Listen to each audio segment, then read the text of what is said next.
Hey, yo, what up? Thanks a lot for visiting my channel. I'll be that Sequential Geek. I got some new comics. That's right, new comics, new books. I don't normally buy new comics, but I got some stuff that's come out recently, in the past few months at least. But right here, this came out today on April 13th. I don't normally get new comics or even pay attention to what's coming out next. I don't have much faith in the current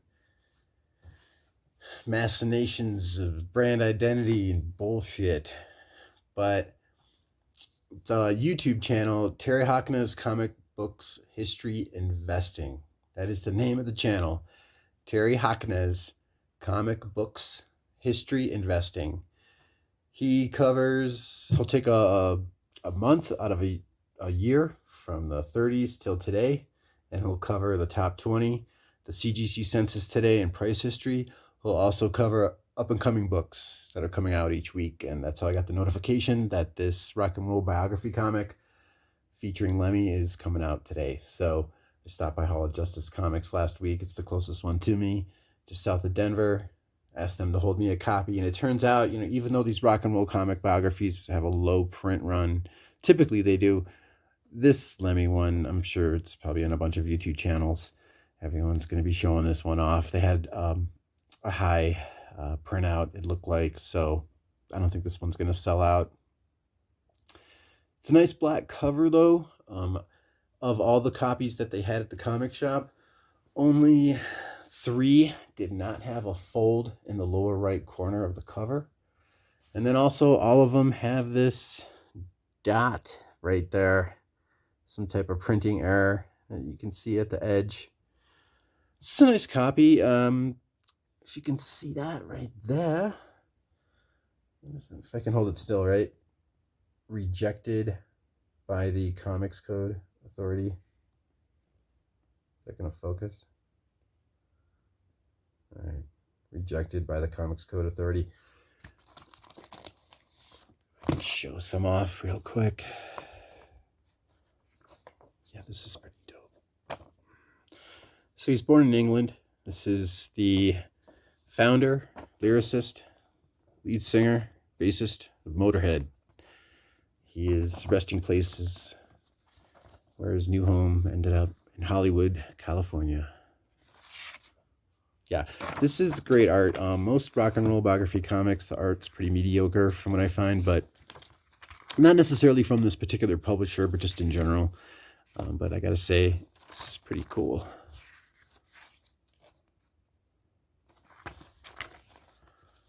Lived pretty much to be 70 years old, I believe. 1945, December till December 2015.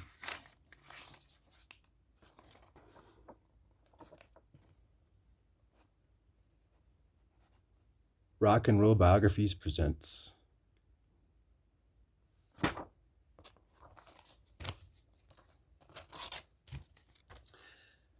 I not only want to recommend that YouTube channel, Terry Hoknes Comic Books History Investing.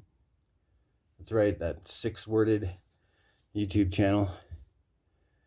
Not only want to recommend Terry Hoknes Comic Books History Investing, but I also would like to recommend the YouTube channel Heritage Auctions. Yeah, so the channel Heritage Auctions, it's a great channel. When everybody was releasing that news about the world record for Fantastic Four #1, Captain America Comics #1, the Jack Kirby splash page record that sold for the original art. Those 3 bits of information came out on the same day, and you can find out about it just before everybody else did by hitting that notification bell for Heritage Auctions, that YouTube channel. I mean, I was among the first people to find out because I got that subscription. And what was it? Fantastic Four #1 out of 1961 sold for $1.5 million. Captain America Comics, #1, first appearance of Captain America, published by Timely, 1941, sold for $3.12 million. And then the Jack Kirby splash page out of Captain America Comics sold for $630,000. That's all from the Heritage Auctions website. So I recommend that YouTube channel, Probably was on their website too, of course. ha.com. So those are a couple of pieces of information I'd like to pass along for people that want to stay up to date with some news. A Lemmy comic came out today on the 13th of April, and then last week we've got the release of Frankenrocker and the Jailbait Punks #1, published by Bad Kids Press. Let's check it out. $4.99.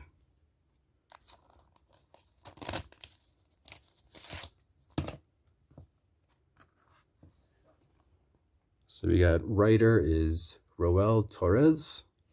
Artist is Kowalczuk.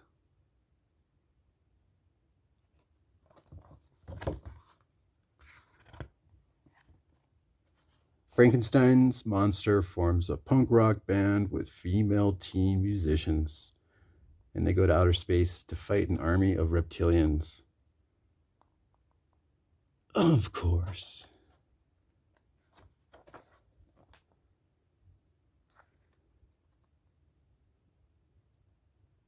A little shout out to CBGB right there.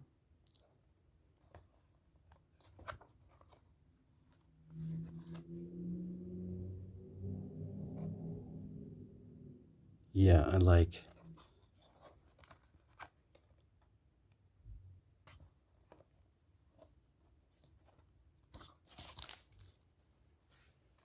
Also last week, Barbarella #7. This has a virgin cover. It's had a lot of different covers.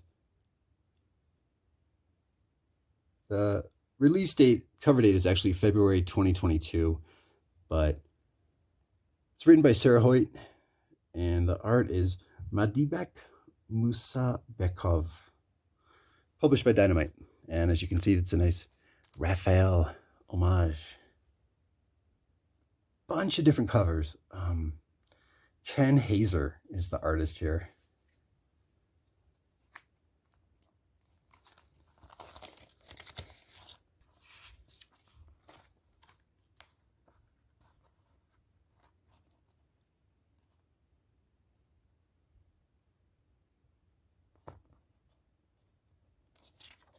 Really follow these Dynamite comics much, but the interior art in here is pretty kick-ass.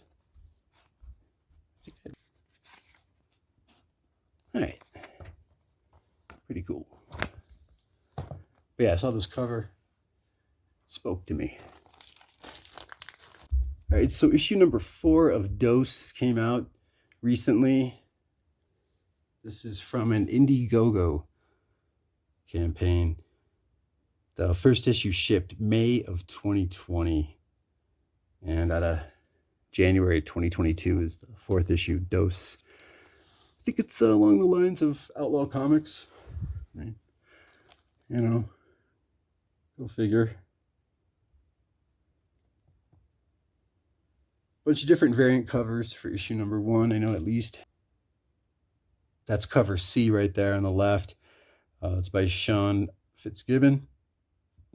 The premise behind this this limited series is it's a 4-issue limited series, and superhero population from the Silver Age grew exponentially today. How would shit go down?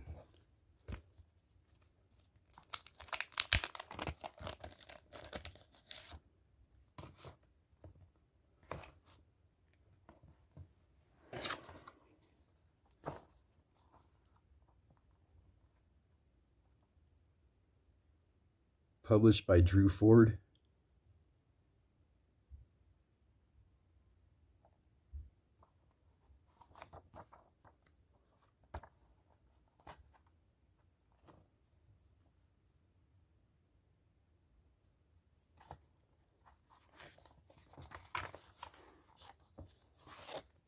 It's got some glossy type of material for the pages, paper stock. It's not thin or delicate. It's all right.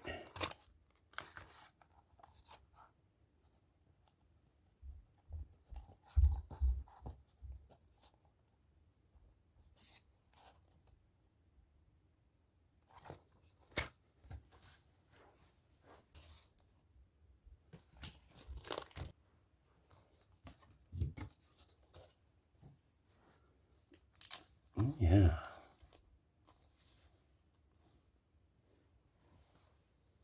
These are actually pre-code horror reprints from Asylum Press.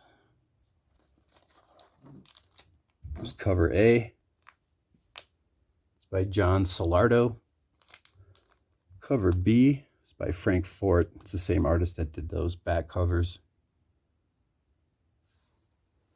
There's a sketch cover to this, I know, and then there's also a limited edition variant to the variant of this that I got coming in the mail. So, because I just bought these same time I bought Dose and Frankenrocker and the Jailbait Punks.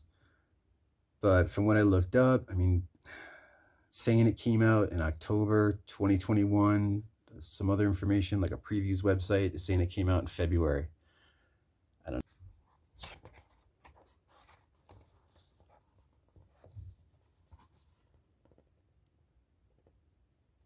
So here we got all the covers. So that cover D, I think the one by Skinner, is the one that I got coming in the mail. And I guess there's a metallic version of that. All right, including the sketch cover. There's a total of 5 different covers. It's published by Frank Fort.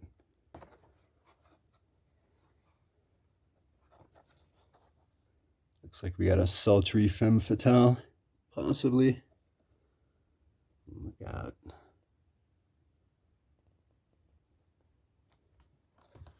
So, of course, my eye caught out of October 2010, Dave Wilkins cover. Curse of the Mutants. One shot featuring Blade.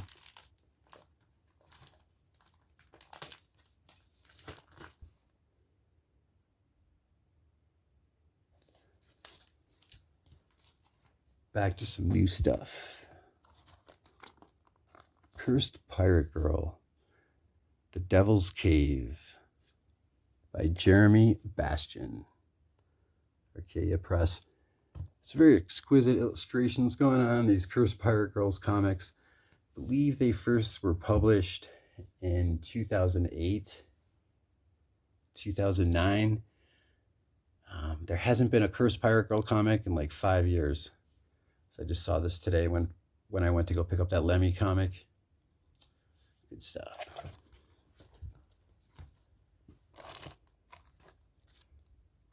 Fight Girls by Frank Cho. So this is an AWA imprint.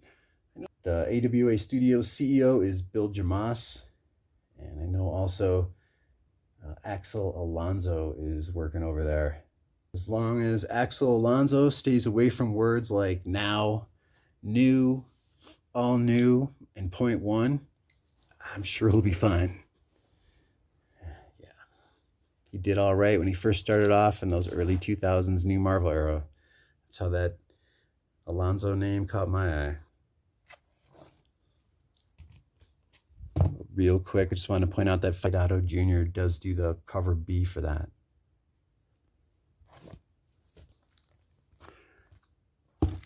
Now we're talking more semi-new, right? I mean, this came out in 2020, December.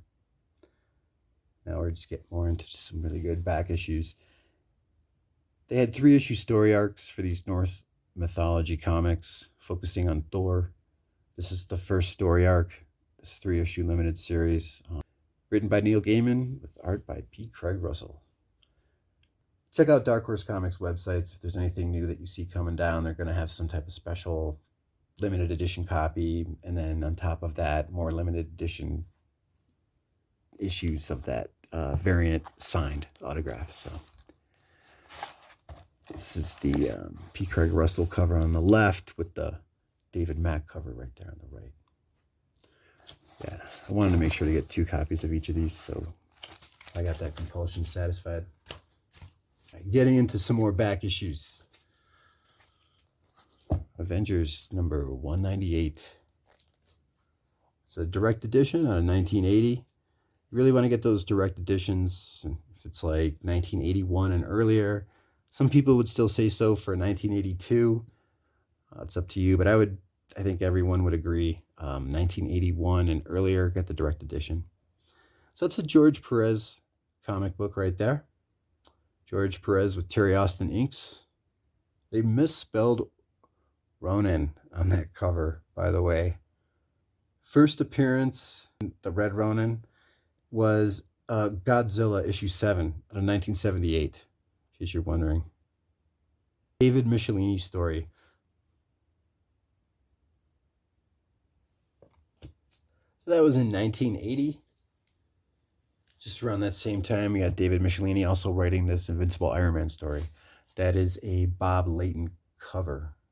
And Sal Buscema doing the interiors. It's the old Hydra weapon right there.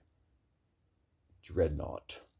And this comic book, by the way, like Iron Man, Invincible Iron Man 129, and then later on, I think it's like issue 131 or 133, something like that. It's like in ice, and it shows Iron Man wearing his skates on a sheet of ice, roller skates. It's supposed to make sense with that scene. But comic books, right? So I remember buying those on the turn rack at Reading Railroad Express in Farmington Hills, Michigan, that summer, 1979, when the Mercy High School had that carnival going on with all the rides, and man, we lived right by it, right across the street in that subdivision, and I just remember being like, I've had enough, right? This festival was going on like Memorial Day weekend, I believe. And I remember grabbing some of those Iron Man comic books at the strip mall across the street. Went over to Reading Railroad Express. I remember getting these Iron Man comics, walking home and reading them that summer. Because I knew I was like right across the street, our subdivision. I could just go home, chill for a minute. Later that evening, I can ride my bicycle and go back to the festival. It's so cool. Go back to that little fair. So this is basically my point is that like this comic and that John Carter Warlord of Mars, those early issues were like among my earliest first comics. I first started getting into reading comics on the reg, keeping track of plot lines and shit. This particular plot line, by the way, S.H.I.E.L.D., Nick Fury's in this, and S.H.I.E.L.D. had bought a majority stake in the company, Stark Industries. And so Stark tries to counter that by having all his scientists, head researchers, pretty much go on like an unofficial strike. They all went missing, and he had ended up selling most of his patents as well. So he had used all of that as leverage to broker a deal with Nick Fury so that he could get some of the controlling shares of Stark Industries back. FYI. And what happened? So we get to issue 169. Tony Stark, right, lets his alcoholism get out of control. It's the storyline that's been going on. Collector books is this 169, and then mainly you've got 170. It's like a silhouette of James Brody on the cover.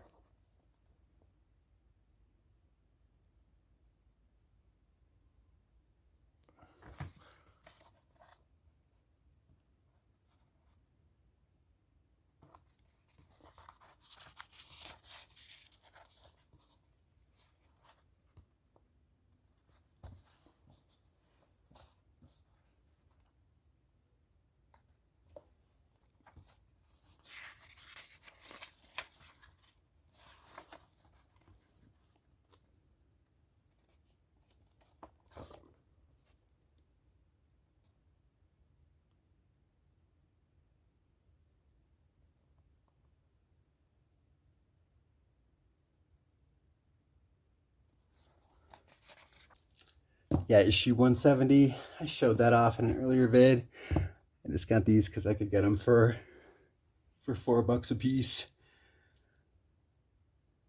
If you look at the Mile High Comics website, Chuck Rosansky, the owner of Mile High Comics, he was involved with creating the direct market. And he's got some stats saying how 50% of the comics were newsstand around, I think it's 1986. It was 15% were newsstand in 1990. 80% were newsstand in 1982, and 94% were newsstand 1979. Even though you could say, 50% were newsstand in 1986, by 1983, okay, people were bagging and boarding comics. Definitely by 1984. And by 1984, people were buying doubles. Maybe not so much in 83. But that's why I say, even though there might be less direct editions, people were going to comic book shops. I was going to comic book shops by 1982. So, as collectors, people were buying multiple copies, and people were definitely bagging and boarding their stuff. I would say I would have been better off if I had gotten newsstand copies of these. If we're talking 1983, just because newsstand copies were more beat up. They're always more beat up. They're always neglected. Some people who cared about the conditions were the people that were going to comic book shops, and that was definitely by 1984. 1983, I think it's more of like even 1982 and earlier, definitely get the direct.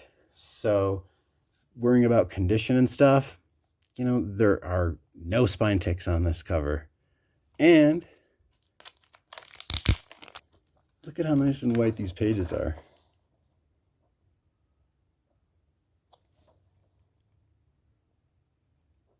Same writer-artist combo, Dennis O'Neil and Luke McDonnell.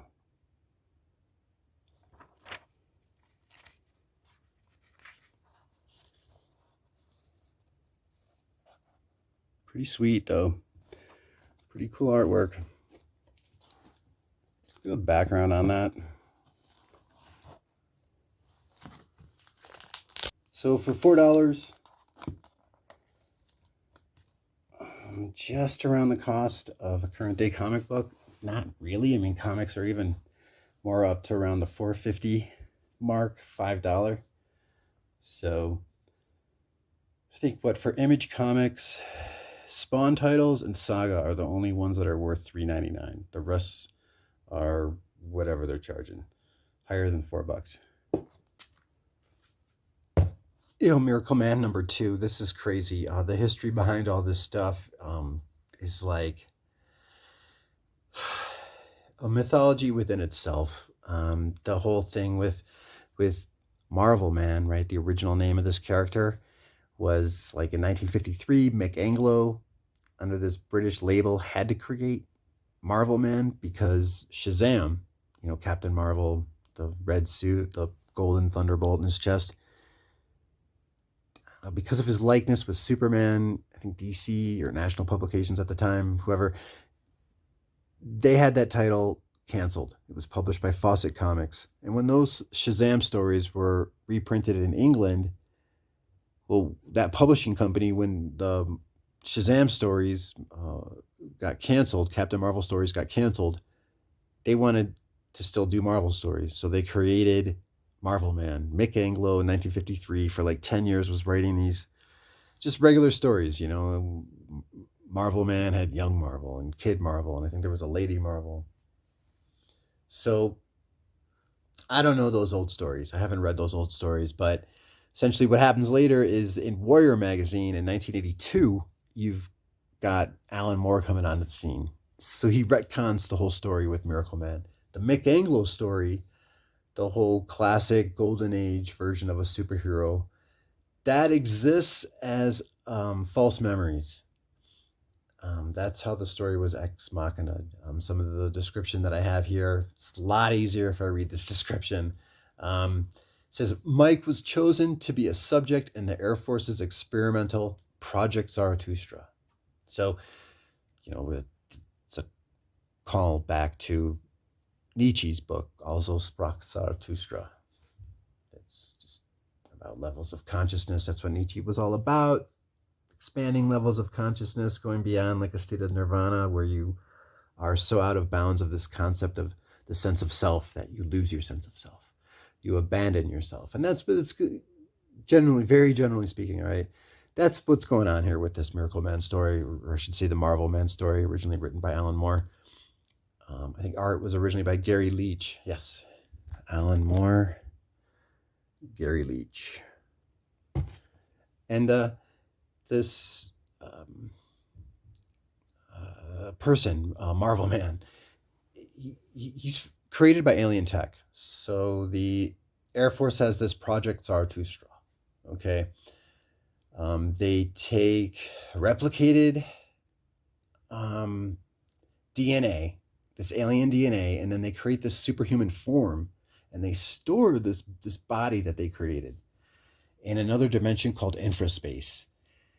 Now, this guy, Mike Moran, when he says the word Komoda, which is a throwback to the word that Marvel Man would say from the original Marvel Man created by Mick Anglo, he uses the word Komoda, right? It's the word atomic backwards. So everything was all about the atom bomb and atomic energy back in the 50s and 60s, the X-Men, right? Children of the atom and all that. So Komoda, when he says the word Komoda, the bodies switch. The Marvel Man body from infraspace, that's from the Project Zarathustra, will come into play. And that body can share the consciousness of Mike Moran, or the memories. So when Mike Moran says the word Komoda, it's not like this body comes in, he's like, where am I? He knows what's going on, and it's the Marvel Man takes over. Well, back to the whole concept of abandoning sense of self. So Alan Moore gets into so many different aspects of the superhero and some really profound storylines about what it means to be a Superman, ultimate superhero that can do whatever he wants. So the story ultimately concludes where he becomes a god. This is the second issue. People describe the first couple issues as too wordy. Alan Moore was just coming out of his shell. He was like trying too much, people were saying. Anyway. This is issue number 2. I got issue number 2 because issue number 1 wasn't available at the comic book shop, and I know that these issues are going to blow up.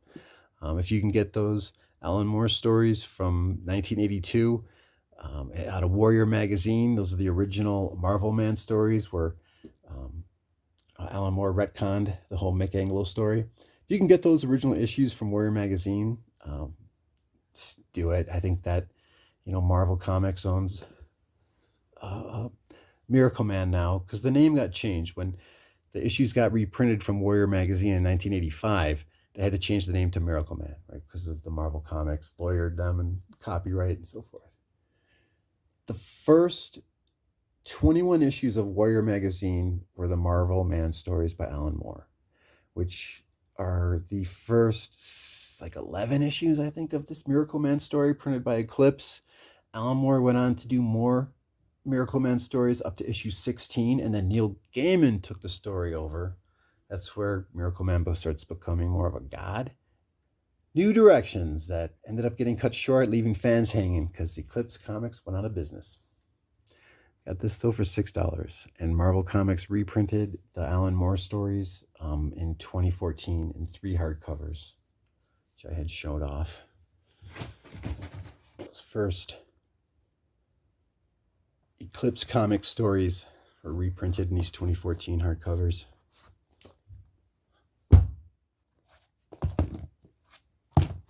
That was out of 1985, that Eclipse Comics Miracle Man reprint.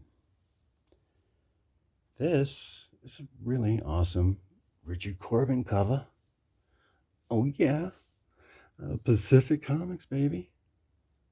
Yeah, check that out. Pacific Comics. So it's the Shahin brothers out of San Diego. I believe it was San Diego. Out of California, essentially. They started one of the first zines, one of the first comic book price guides in the 70s. And then by, I think, 78, definitely by 1980, they had Pacific Comics. Twisted Tales ran for 8 issues. Written by Bruce Jones. This ran from 1982 to 1984. Bruce Jones, y'all happen to know him from that new Marvel era that I'm always preaching about. Around 2000, 2004, Bruce Jones wrote the Incredible Hulk storyline that influenced the Edward Norton Incredible Hulk movie. It's one of the first MCU movies that came out. I think it was that Incredible Hulk story and the Iron Man story that were produced before Marvel got bought by Disney, when they had the Merrill Lynch loan. Bruce Jones also wrote this 4-issue limited series, The Twisted Tales of Bruce Jones. This is also by Eclipse Comics, except this one is from 1986. The artwork for this, if you asked me, I would have been like, wow, it looks like it's like early 80s, late 70s type work, but that's what I thought it was when I picked it up. But no, it's actually from 1986. $4 each. All right, also in 1986, you've got Grips. It's a 4-issue limited series. Here's issue 2 and 3. It's a precursor to Faust, which is a precursor to Spawn, in my opinion.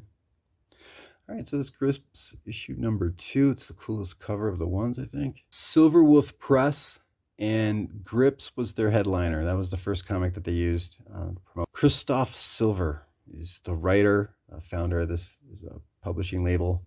He wrote these Grips comics. Tim Vigil did the artwork. He's pretty much the creator of Grips.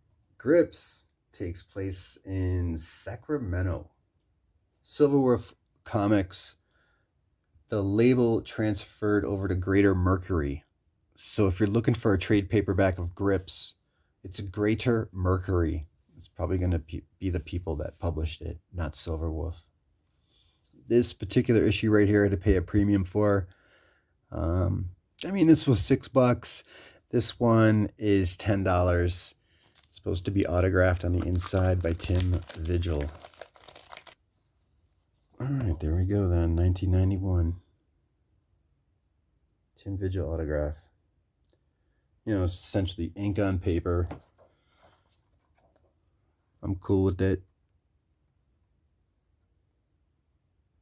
1986.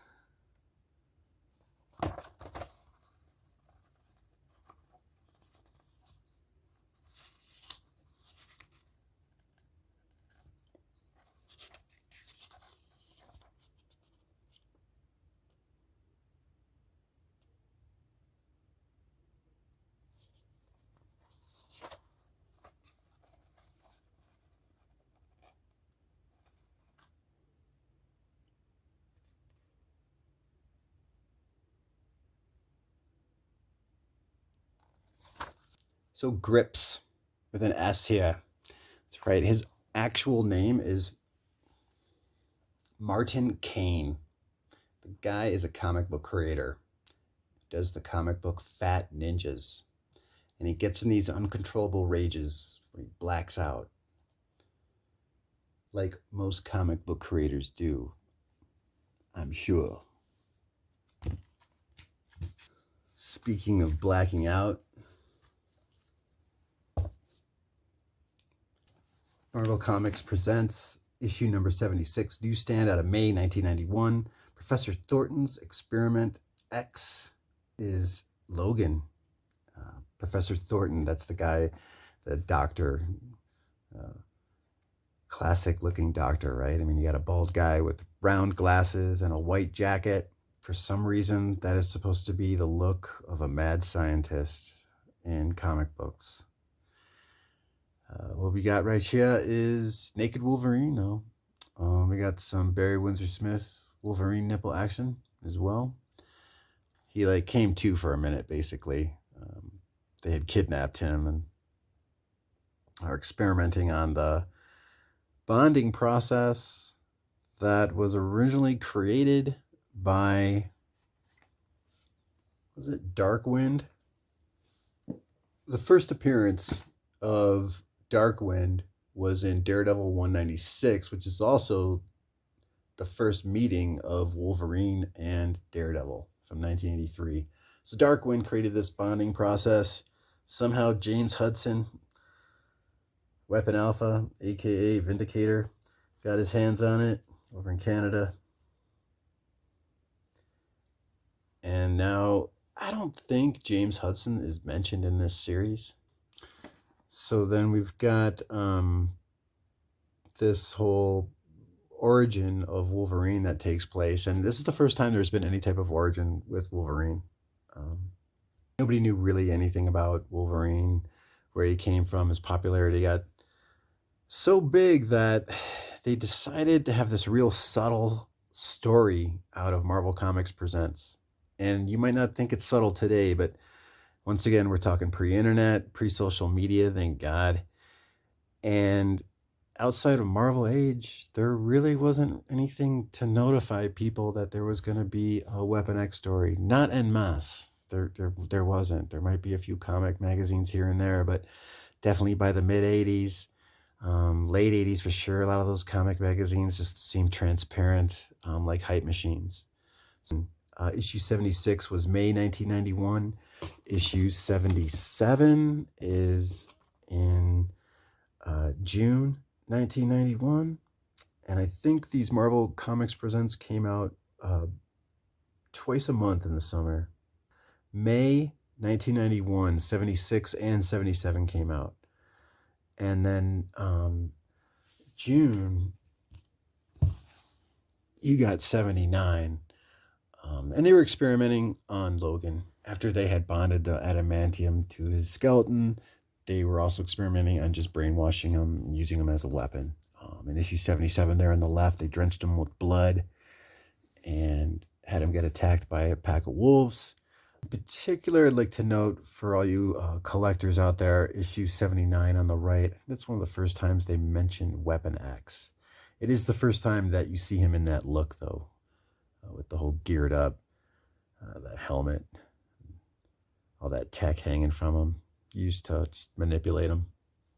And it was Alpha Flight issue 33, where they not only had the first appearance, right, a Lady Deathstrike, but there was a story in there where they showed how James and Heather Hudson found Logan after he ended up escaping from this whole Professor T. Horton's kidnapping, experimentation, torture essentially on him.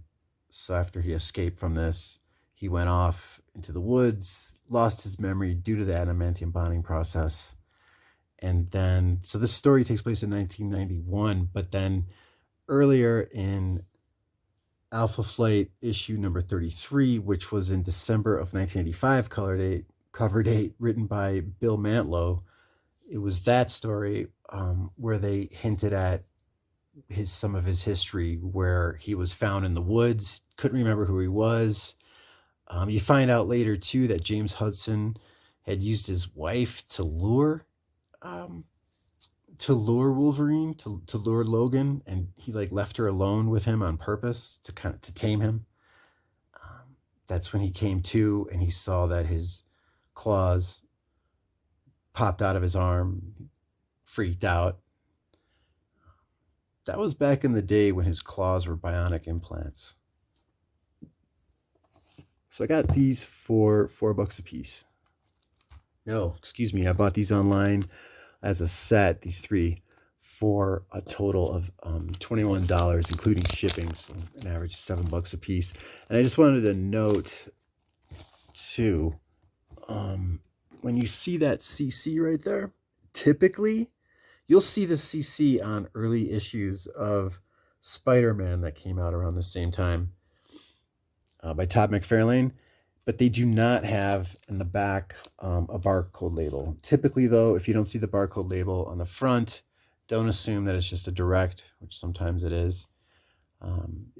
Take a look and for that CC, the Curtis Company, like one of the main distributors, and it's this barcode right there, Newsstand. So if it's 1990, right, I said it was 15% Newsstand. This is 1991. So you want to get those Newsstands if you want to get big on collecting, especially this type of condition, right? Look at that. Yeah, look at that condition. See any spine ticks on that black? I didn't think so. Check out the website Floating World Comics. Floating World Comics, they publish Night Stalkers, which is by Alexis Surritt. And then there's also All Time Comics, which has got a lot of those Ben Mara comics. Ben Mara also did the Night Stalkers. He did a book that was based off of NWA. Another shout out to some news channels y'all gotta check out, okay? And you know, the release of the information that the Crow is gonna have Skarsgård, Skarsgård, Bill Skarsgård, tapped to play Eric Draven. They're gonna start producing the movie in June, so it's supposed to be set. It's like a real thing. I know in 2017, Momoa, around the end of the year, vouched out because he got that. Actually, do I really need to remove this? What did I spend on this? I spent $88. $88. Now, this is so pristine. Damn. First edition trade paperback of The Crow. You know, if it says made based on the movie, right? That's a later printing. Also, if the cover doesn't say it, but you see for mature readers, it's also a later printing. This is the Kitchen Sink Press. First printing of the Crow graphic novel.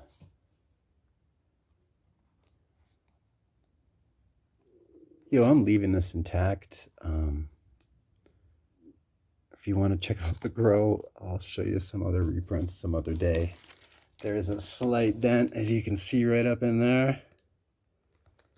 But besides that, this thing feels like it's never even been opened. Total spec money buy. I've got my doubles now of all my Crow printings that I'm looking for. I do have the hardcover by Graphics Publishing. It's got the exclusive James O'Barr signature page that they have inserted in that hardcover specifically for the Graphics Publishing edition. So it's a bunch of James O'Barr collectible stuff out there to look for. I think this particular one is worth getting, just considering the price of how the individual issues of Kitchen Sink Press of the original Crow story are so expensive, right? So the first 4 issues are by Kitchen Sink Press. I think the first chapter was printed in Caliber Presents issue 1, and then the story took place under Kitchen Sink Press. So it went from Caliber to Kitchen Sink Press, and then Kevin Eastman's company, Tundra Press, right? They reprinted the first 4 issues. The first 2 issues were in issue 1 of the Tundra reprint, and then the second issue of the Tundra reprint had issues 3 and 4, and then the 5th issue of the Crow story was printed in the 3rd issue of the Tundra Press printing of the Crow. Yeah, so we've got the first chapter in Caliber Presents. We got the Kitchen Sink Press 4 issues, and then we've got the Tundra Press printing of the 5th issue. So you know, lots of printings of the Crow, lots of editions of the Crow. It's the last time that I'm aware of where James O'Barr did the cover, interior art, and story for the Crow. He did write and do the cover for the Crow Curare and the Crow Skinning the Wolves. Those came out, I believe, around like 2013, 2014. And that's the last involvement of the Crow that I know of with James O'Barr. James O'Barr has the licensing rights for printing. He's probably still going to get some money when the movie comes out, right? Got this a couple weeks ago for $10. Hardcover printing out of June 2011. It's got an October 2010 cover date. Apparently it went into stores, though, June 2011. It's written by Brendan Small and Jon Schnepp. And yes, that's an Eric Powell cover. Deathlock was, 3 issues? And Eric Powell did 1 cover, the A cover, and Jon Schnepp did the B cover. Jon Schnepp, rest in peace. God bless. He posted those Collider videos where he takes a celebrity on a tour. Big guy, goatee.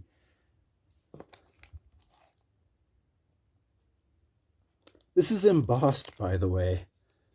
The death clock, it's like metal studs right there. All of that is embossed. The outline around the members.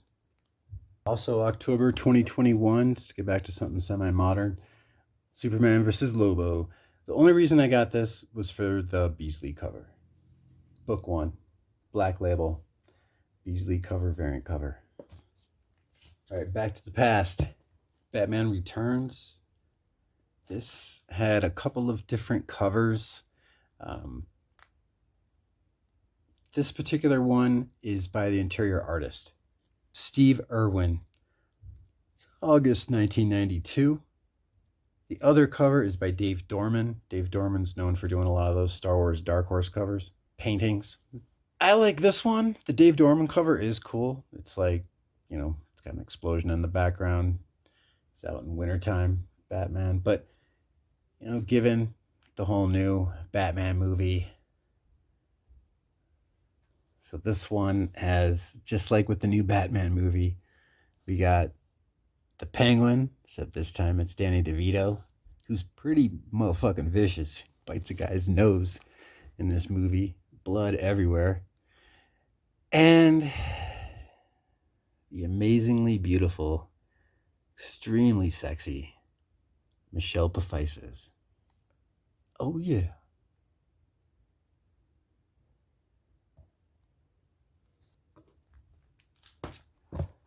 Newsstand copy of Legends of the Dark Knight, issue number 50 for $6.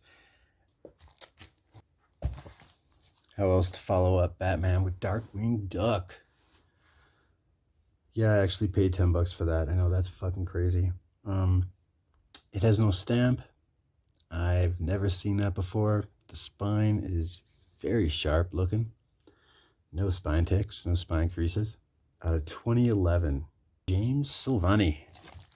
This is a 3-issue story arc, 34, 35, and issue 36 right there, which happens to have 2 covers. This is a painting by Dave Dorman. That for $14. Now on the YouTube channel Jerk Comic, Jerkcomic, yeah, Jerk Comic. He had a recent interview with Kelly Jones.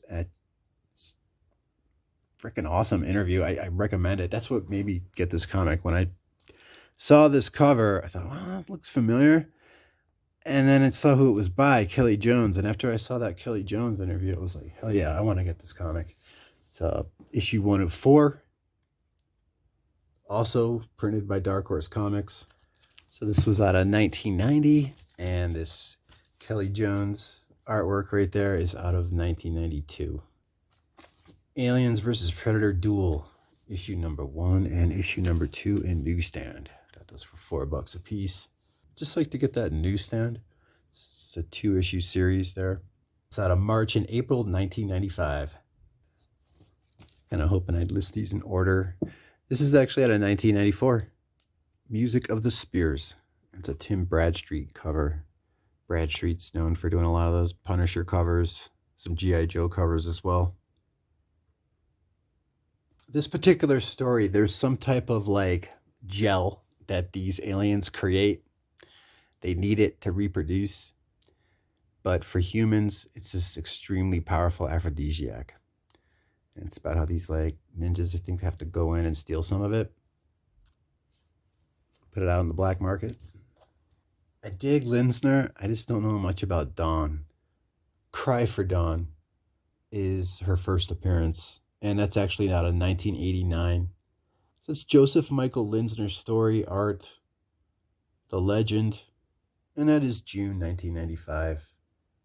This next one is October 1996.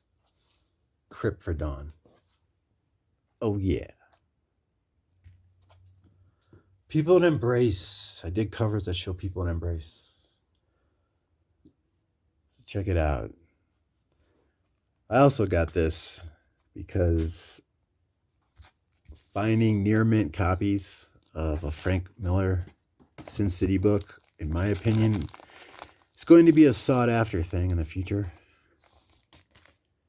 And when you got these black covers like that with no spine ticks, oh yeah, people will pay a premium for that. Look at that.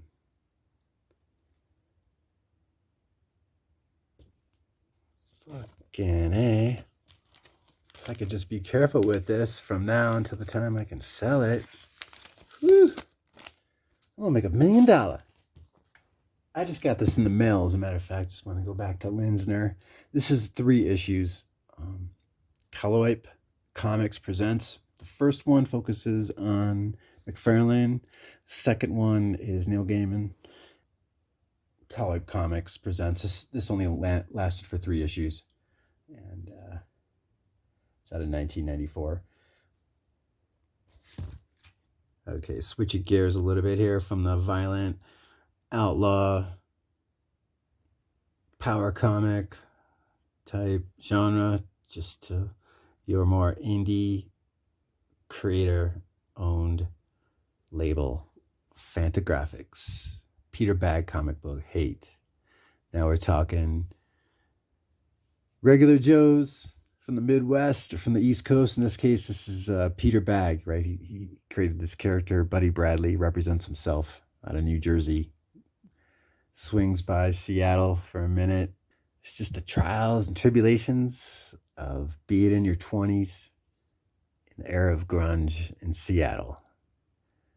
This is a comedy, a satire on that type of life. The first 15 issues take place in Seattle, and then the last 15 issues, issues 16 through 30, take place in New Jersey, where Buddy Bradley had to go back home to the nightmare of suburbia. So there's issue number 1. This is like my 3rd copy. $9. Freaking fantastic condition. No stains. Yeah, I lucked out. Hate, first print. Issue number 1. April 1990. Issue number 2. First printing for $2. Just the graphic design for the covers alone is impressive. Very professional. Keeps things different. Changes it up all the time. Okay, issue number 16. Here he is. Returned back to suburbia. Terrible, evil place. But check out the top.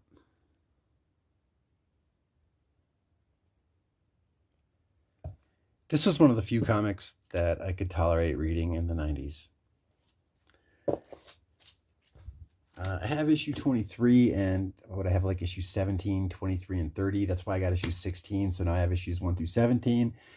Got issue 24 right here, just because I thought it was a cool cover. Just that whole type of design right here.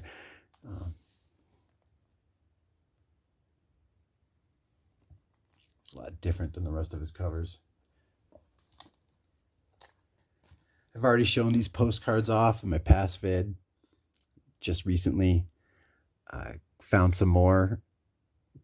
Still in a bag this time. Unopened. $8. All right, in 2018, when I was in New York City, I found issue number 2. Pretty nice condition when I was at Koch Warehouse. Been trying to find issue number 1 out in the wild and finally found it just a couple weeks ago. Got that for $8. It's a Michael Cooperman story. It's anthology, a bunch of different wild short stories that he's created. One of the issues got an Eisner Award for Best Short. That was in 2013. I don't know if y'all remember the Cartoon Network Adult Swim show called Snake and Bacon. Those stories are based on these Michael Cooperman stories out of Tales, Design, to Thrizzle, for shizzle. Had to do it. Week 17, direct edition. There is just like a 2 or 3 page story in here. That's the origin of Lobo. This is out of October 2008. It's a J.G. Jones cover. Last of the Sarnians. That is the name of the Lobo origin story in there. Art by Keith Giffen.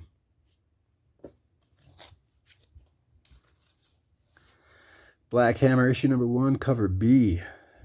It's had an A and a B cover. It's had a bunch of other covers. I also have one of the covers that is a Justice League International cover swipe. This is a Jeff Lemire cover right here on July 2016. It's lasted for 13 issues, came out monthly. Dean Ormstrom. It's the other covers. It's interior artist. Optioned for live action, right? I don't know if it's live action. Hopefully they'll do a lot better than Jupiter's Legacy did. But yeah, Black Hammer, new superhero genre property that is one of the more respected non-mainstream renditions of a superhero. So, chances are it's going to be one of the more successful live action adaptations. Something to keep an eye out for. Jeff Lemire. Get your hands on that A and B cover.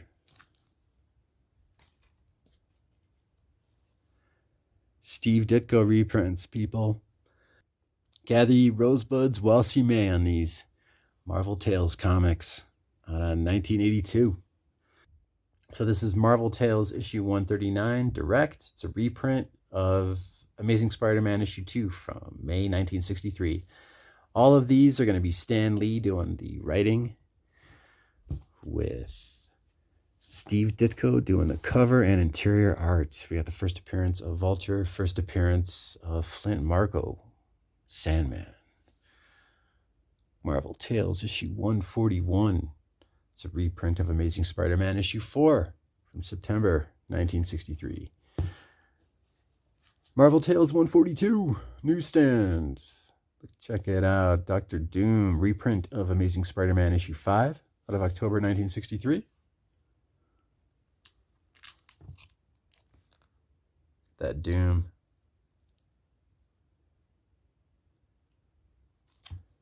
First appearance of the Enforcers right there on the right.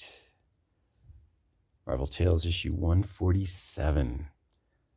That is a reprint of Amazing Spider-Man number 10 out of 1964.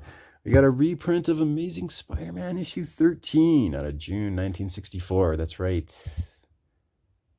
Marvel Tales 151. First appearance of Mysterio.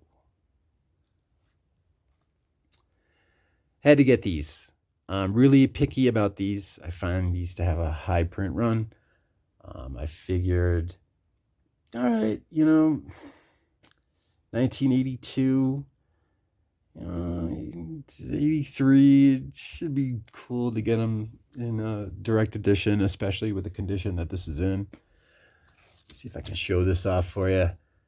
This is 1982, 83. A spine roll. But that is black. That is all right.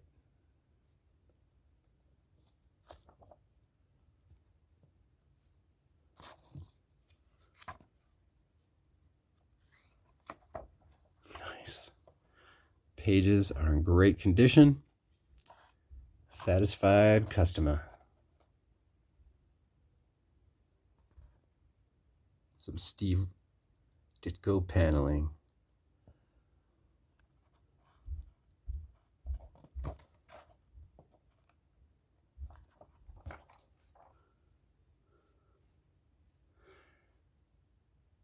Yeah, this one I paid $82 for altogether, including shipping. The one on the right I paid $53 for. They're both VF to near mint.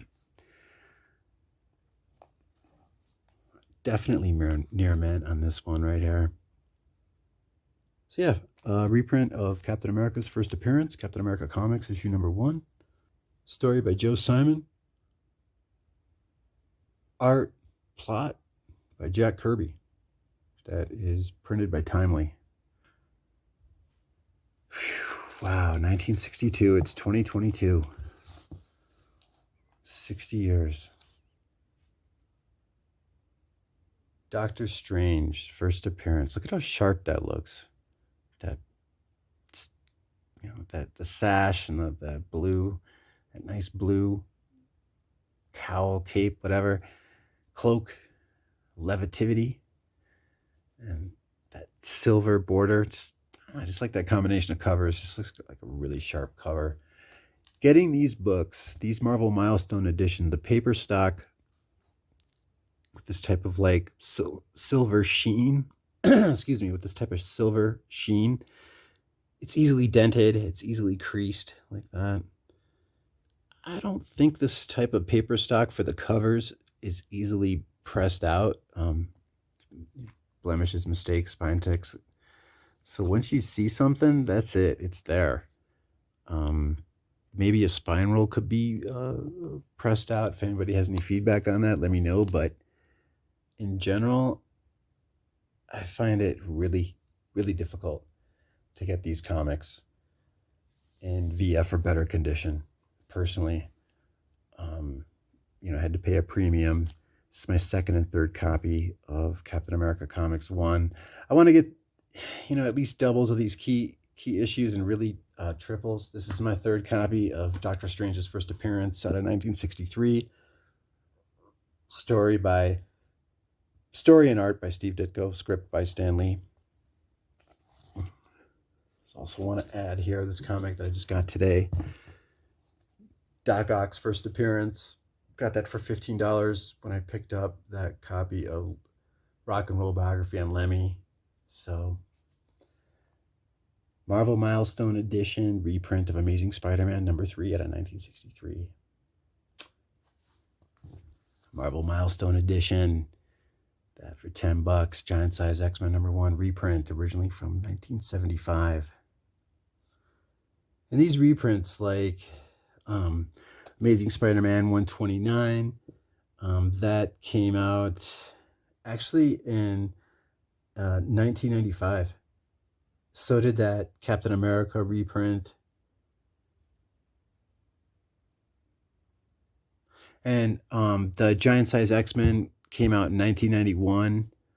I think like the Avengers and X-Men reprints came out in 1992, relatively a good 30 years from their original printing. Kind of like a 30-year anniversary, essentially, is what this Marvel Milestone Edition comic was for. Which is a great idea. I like the metallic type sheen, this thicker paper stock for the cover. This I found to be a respectful way of doing a reprint. It's really cool. All right, so we got Punisher's first appearance. Ross Andrew, I believe, is the artist on that. Jerry Conway did the story with Ross Andrew doing the art, originally out of 1973, and that cover is a John Romita Inks cover on top of Gil Kane's art. David Cockrum doing the artwork for that Giant Size X-Men number 1, which was originally out of 1975. First appearance of everyone that you see on this cover, except for Wolverine. Speaking of reprints, let's keep that going with Marvel Must-Haves. Great comic book, great idea. I think the first few issues were Mighty Marvel Must-Haves, and then it just stuck with Marvel Must-Haves. And this is that new Marvel era type of reprints. If you ever see a Marvel Must-Haves, these are some great landmark issues that came out during that new Marvel era that I recommend you read. So if you see anything from Marvel Must-Haves, it's going to be a good read. This is the reprint of the first appearance of Ultimate Venom from the Ultimate Universe. Ultimate Spider-Man 33, 34, 35, and 36. It's great. 4-issue reprint, right? What was that cover price? $3.99 at that time. Right on. Cool. What did I get? I paid $4 for this. Sweet.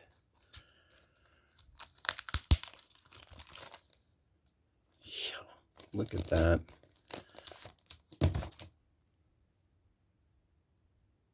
Yes, I am showing off the condition of how black that is. That is so slick.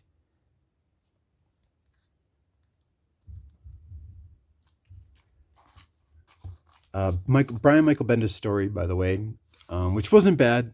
Hit or miss with these Ultimate Spider-Man stories. Overall, everybody loved Ultimate Spider-Man stories. For me, they were way too decompressed. Mark Bagley did the artwork. Such great artwork on these covers. All those Ultimate Spider-Man Mark Bagley covers, kick ass. All right, so now we're talking New Marvel, same era as the Ultimate Spider-Man. Peter David story, Leah Hernandez artwork. And this is the first issue of this Marvel Mangaverse. This is before the Tsunami line.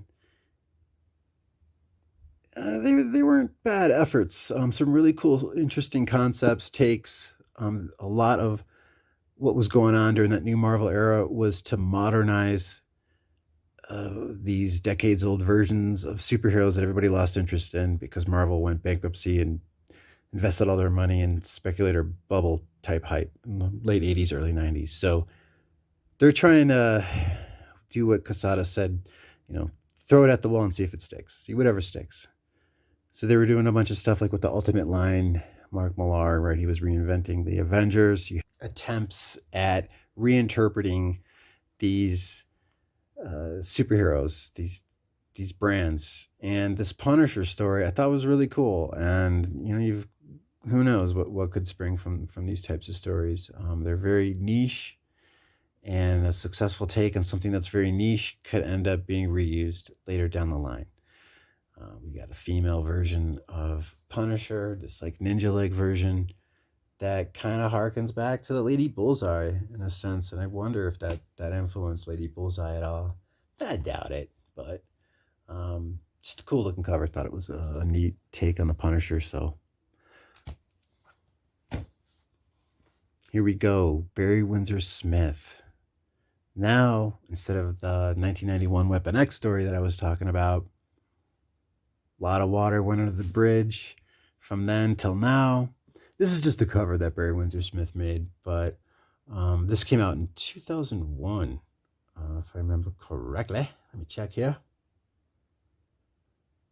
So that's Wolverine 167, direct edition, Barry Windsor Smith cover, and that is actually October 2002 cover date.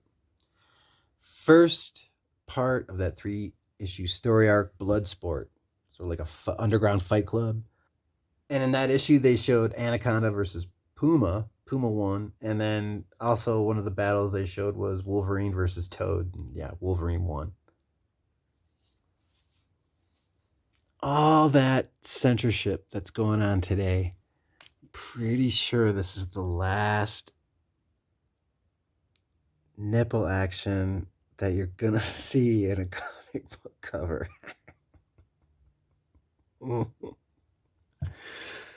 I'm just fucking with y'all. Okay.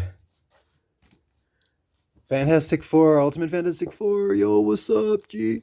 Ultimate Fantastic Four, issue 30, 31, and 32. Arthur Sudyam. He did the cover that came out a few months after the issue 21, I believe, because issue 21 of Ultimate Fantastic Four is the first part in a three-issue story arc of Marvel Zombies. You've got the Ultimate Fantastic Four meet right at the end, the zombie version, Marvel zombie version of the Fantastic Four. In my opinion, Ultimate Fantastic Four 21 is the first appearance of Marvel Zombies. If you go to marvel.com, if you go to mycomicshop.com, they say Ultimate Fantastic Four issue 21 is the first appearance of Marvel Zombies. But other sites like eBay and YouTube channels are saying it's issue 22, which I guess issue 22 is supposed to be the first full appearance. Whatever. Looks like it's another one of those debates that will go on as long as people are debating Wolverine's first appearance. To follow up, though, you had these pretty badass covers that came out later on, issues 30, 31, 32. Issue 21 had a B cover. That's the one I got multiple copies of. Then 2005, Robert Kirkman did this super successful Marvel Zombies story. So Marvel Zombies did come out in December 2005. Just the cover date was February 2006. That's what was throwing me off that I need to verify. And that has an Arthur Sidium cover. And that's what put Marvel Zombies on the map, was that limited series, that 5-issue limited series that started late 2005. But that didn't really happen until after the Mark Millar, Greg Land story that started in issues 21, 22, 23 of Marvel Zombies, then started off again here in issues 30, 31, and 32. You've got these covers right here. This had like so many different covers. I mean, like you have the regular Greg Land cover, then you got this sketch version, and then there's an Arthur Sidium version, and then there's the sketch version that Arthur Sidium did for issue 30. Yeah. Here we go. Arthur Sidium version of issue 31, 32. Right. So this is the B cover, as you can see there, issue 31. And then the last two are 2-1, right? Cover B, first printing. That very last number on the far right is first printing 031, issue 31. That next number 2 is cover B. And the last number is the printing, first printing. So Greg Land did an A cover for issues 31 and 32, and then Sidium did the B, and that was it for those two. A lot of covers. They were milking it. By 2005, you had the variant covers for House of M, like 2004, 2005, and then the variant covers for Civil War, and then bam, I mean, New Avengers as well had hella variant covers. And that was that whole variant cover scam that was going on, that whole bum. It was fucked up. It's too much. Kind of like that new Image Comics Twitch. Marvel Superhero Contest of Champions, the precursor to the event. Swear to God. The two main precursors to the concept of an event was Marvel Superhero Contest of Champions. That was this 3-issue limited series from 1982. And then 2 years later, you've got this 12-issue limited series, this fucking awesome limited series written by Jim Shooter, Marvel Superhero Secret Wars. The Marvel Superhero Contest of Champions, never seen anything like this before. Pretty much every single Marvel superhero you could think of is in the first issue. You've got the Collector and the Grandmaster. What is it? Benicio del Toro plays the Collector in the MCU. Jeff Goldblum plays the Grandmaster. So those two collect all the heroes. Terry picked the ones that they want, form a couple of teams, and have them battle. And that's the Contest of Champions. It's just awesome. It's an amazing limited series that if you're like, I don't know, like 9, 10 years old, you're just like, I love this. This is so awesome. This is the shit. They had new characters, right? Like that one guy with Ebola from Australia. He had one of those bullwhip. Peregrine, that winged superhero from France. Introduced to a bunch of new character-based assets in here as well. But it's such a great story. I would say this, Marvel Superhero Secret Wars, and then that whole Marvel Universe Encyclopedia. Those three concepts really grabbed a lot of new fans and helped a lot of new readers gain a foothold as Marvel Zombies. Take my lawnmower money. Marvel Superhero Secret Wars. I'm done. I've got now my third set of Marvel Superhero Secret Wars with these 2 issues. I don't know if you've been noticing in my past comic book vids. been buying a Marvel Superhero Secret Wars issue here and there in Newsstand. You know, January 1st, when Jim Shooter was over at Mile High Comics, or January 1st. Yeah, he showed up on the 1st. New Year's Day. I had him sign a direct edition of issue number 5, I think it was. Anyway, so between that direct edition for number 5 that he signed with my Mile High Comics cert, and then Newsstand copies, I got of the rest. This was money. I spent some money on that.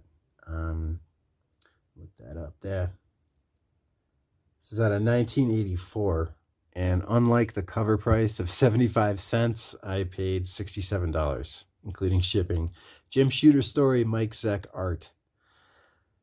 Mike Zeck did the art through issues 1 through 12, but it was Bob Layton that did the covers for issues 4, 5, 6, and 7, FYI. That issue on the right there is the first appearance of Titania, right? She's supposed to be the antagonist of She-Hulk, the live-action She-Hulk series. I think it's also the first appearance of Volcana. Volcana ends up becoming Molecule Man's wife. But both Titania, and Volcana were created by Dr. Doom. My man, Dr. Doom. He's like the Hugh Hefner of Battle World.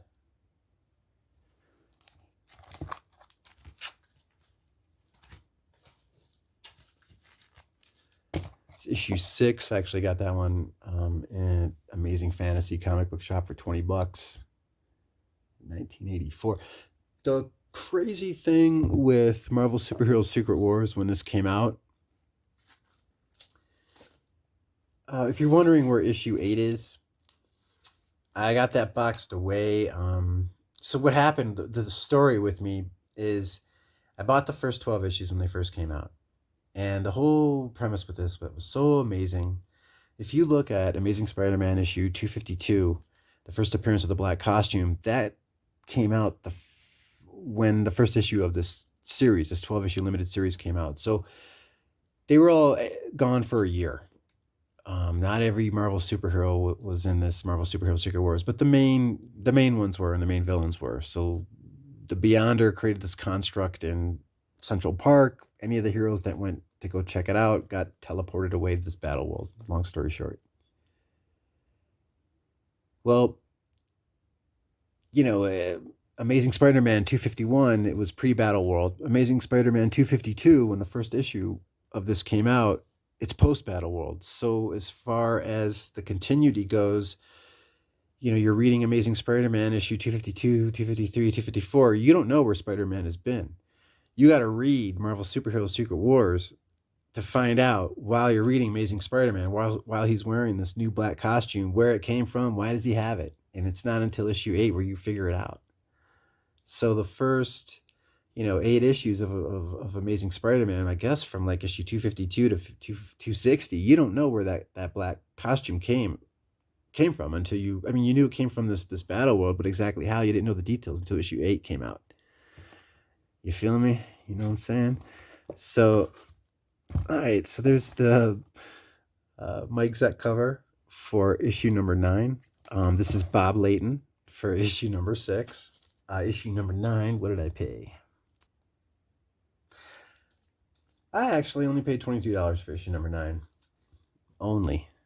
But it is nice. I mean, this one does have a slight spine roll. This one's flat, no spine creases. And what happened was like I said, I bought the first 12 issues when they first came out in 1984. What was it? May 1984 till April 1985 were all 12 issues. And then in 2005, when I was working in Plymouth, Detroit area, some comic book shop had a whole set of 12 for $25. Bought that. And then around that same time, I also bought another copy of issue 8. So now I've got 3 runs of Marvel Superhero Secret Wars. 3 complete runs. I know you needed to know that, right? You were just waiting, bated breath, but I'm glad to let you know that, because I'm a geek like that. Marvel Superhero Secret Wars, issue number 10 and issue number 11. Had to pay a premium for issue number 10 there. $69. Damn. Holy shit.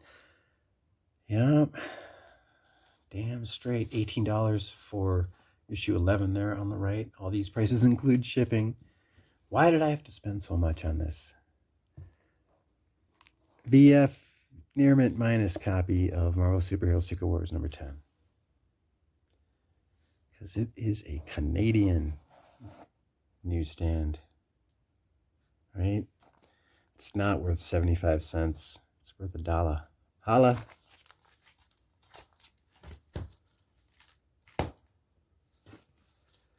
People in Embrace. That's right.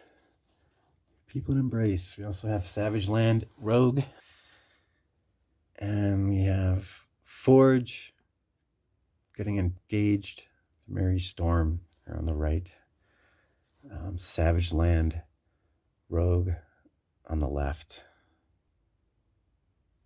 Uncanny X-Men 274 on the left. We got ourselves a Savage Land Rogue with our man Magneto. Jim Lee cover. Chris Claremont story, Jim Lee interiors. It's a Will Spertasio cover there on the right. Out of 1992. $3, $9. This was kind of a stealth buy. This comic book shop had 2 other copies, also direct edition, for $40 on their wall. Looking in their back issue bin, checked out the issue. Yeah, matches the description. And I figured, they got a big old thing here that says first appearance of Omega Red. Well, yeah, first full appearance. Near mint. I mean, I didn't say anything. I just bought it for $10 at that point. They're good people at that shop. They're cool. I normally would say something, but I figured if I take it to the register and they see first full appearance, Omega Red, it can't be that much of a stealth buy. So they rung it up for $10. Just a sick looking Jim Lee cover, though. He definitely saved his work right there for that issue number 5 compared to the issue number 4. Yeah. This is not our autograph. This is actually a certificate of authenticity because this is the limited edition cover. This is like a gold font type deal. Andrew Rev, president of North Star. So it's just a limited edition, numbered series.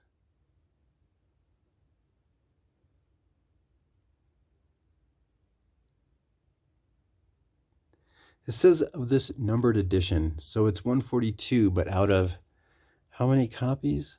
I am not sure.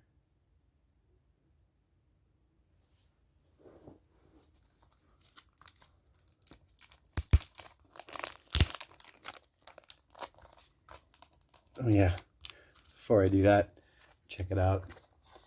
This has a red foil cover, and then there's also one with a regular matte, just non-foil edition.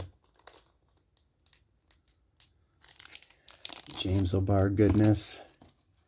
Yeah, y'all got to start keeping up with Deadline.com, Variety.com, HollywoodReporter.com, because all those people that were talking about how there's going to be Skarsgård playing the Crow and how the movie's going to be produced this summer, you know, that news dropped April 1st on those websites. So a lot of those other YouTube channels that were talking about, you know, the Crow movie that's going to be made, those were all like April 4th, April 8th.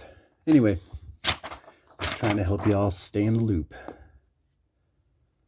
And I do have multiple copies of this in gold, but it just didn't come with this like collector's edition with this little deal here. I've never seen this before. I didn't know that it existed.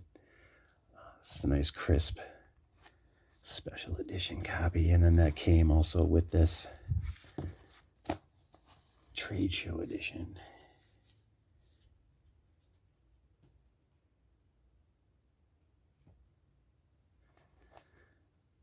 Yeah, pretty sweet.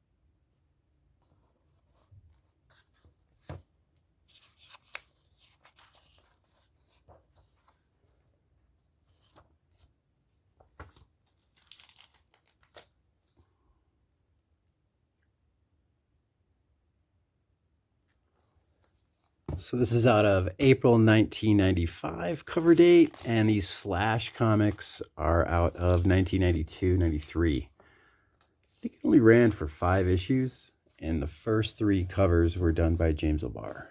It's a horror anthology.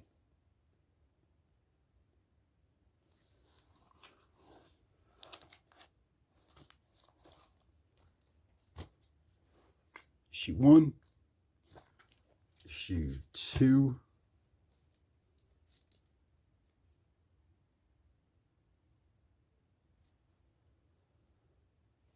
and issue 3. I got all 3 of these for $20, including shipping. Check it out. Day Brothers Present. This ran for 5 issues, and the first 2 issues are like them focusing on horror. One is sci-fi, another one I think is superheroes. So it's not all horror, but some gruesome shit right there. Caliber Comics. Check it out. Founded by Gary Reed out of the Detroit area. That Day Brothers Presents, by the way, was out of 1990. And it ran for 4 issues. Got that for $10. Free Comic Book Day, The Boys. This was given to me for free by the seller when I bought this Superhero Squad comic. That's the B cover for the second and last limited series of Superhero Squad. You had a one-shot that was in 2008. Is that right? Shit. What was I fucking doing? Let me check. So, first of all, this Marvel Superhero Squad issue number 1, that's the B cover, the villains cover. There's 2 covers. 2010, and that ran for 12 issues. It's a Mitch Shower cover. Check this.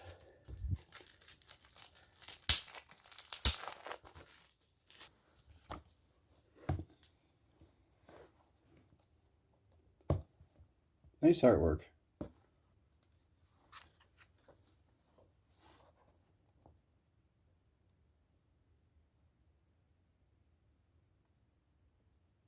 You know, I was going to say that says it's a t-shirt. If that was sewn in, that whole image on the back of a jean jacket, that would be pretty fucking cool.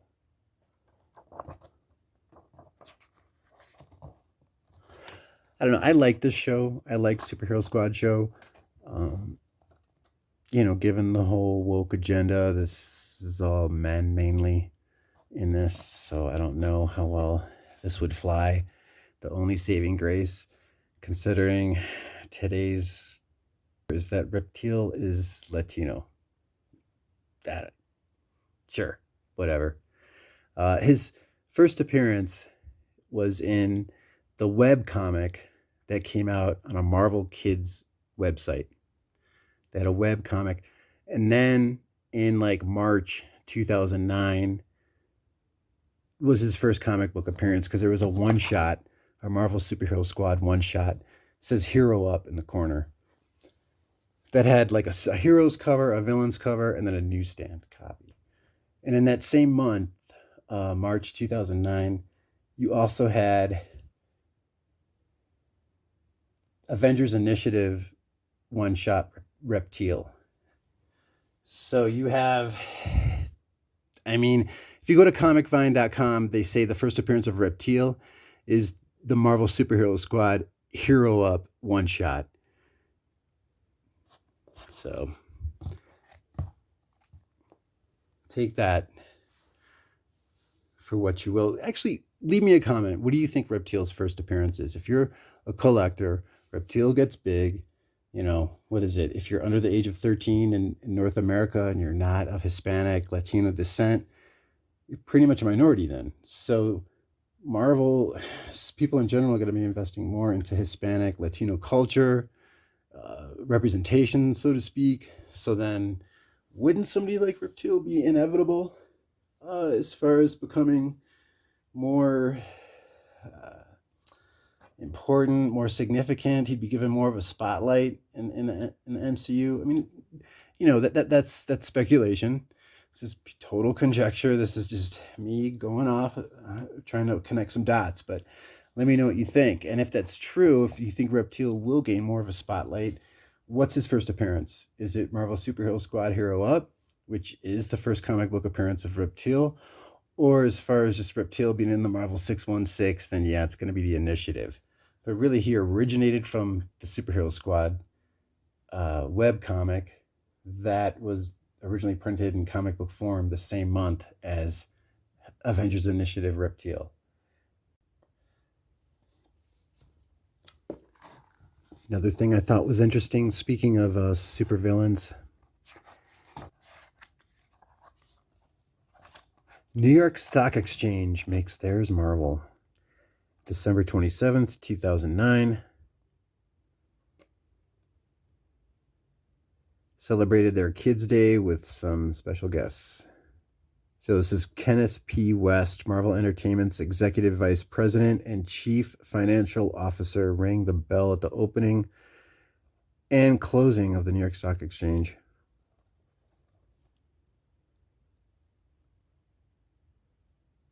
Thought that was interesting.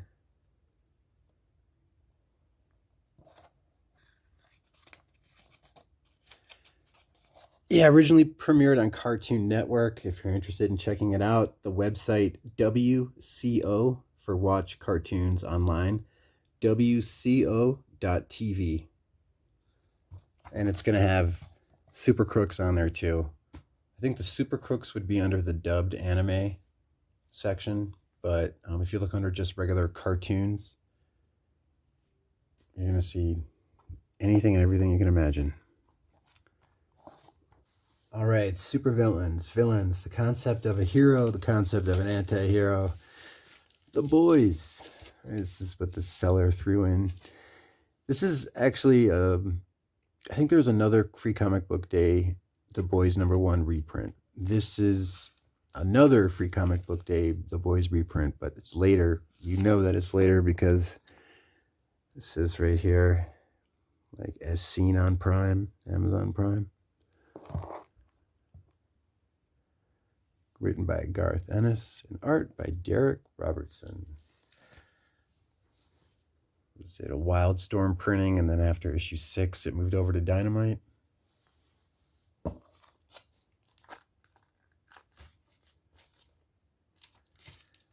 Superhero and Antihero, 1999. The Authority. Had to get both copies. I went back to Vision Comics and Oddities and got the second copy a few days later. Just wanted to see if it was still there. Thankfully it was. $2 a piece.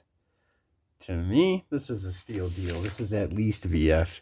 Definitely near mint, I'd say. Definitely high quality. Written by Warren Ellis.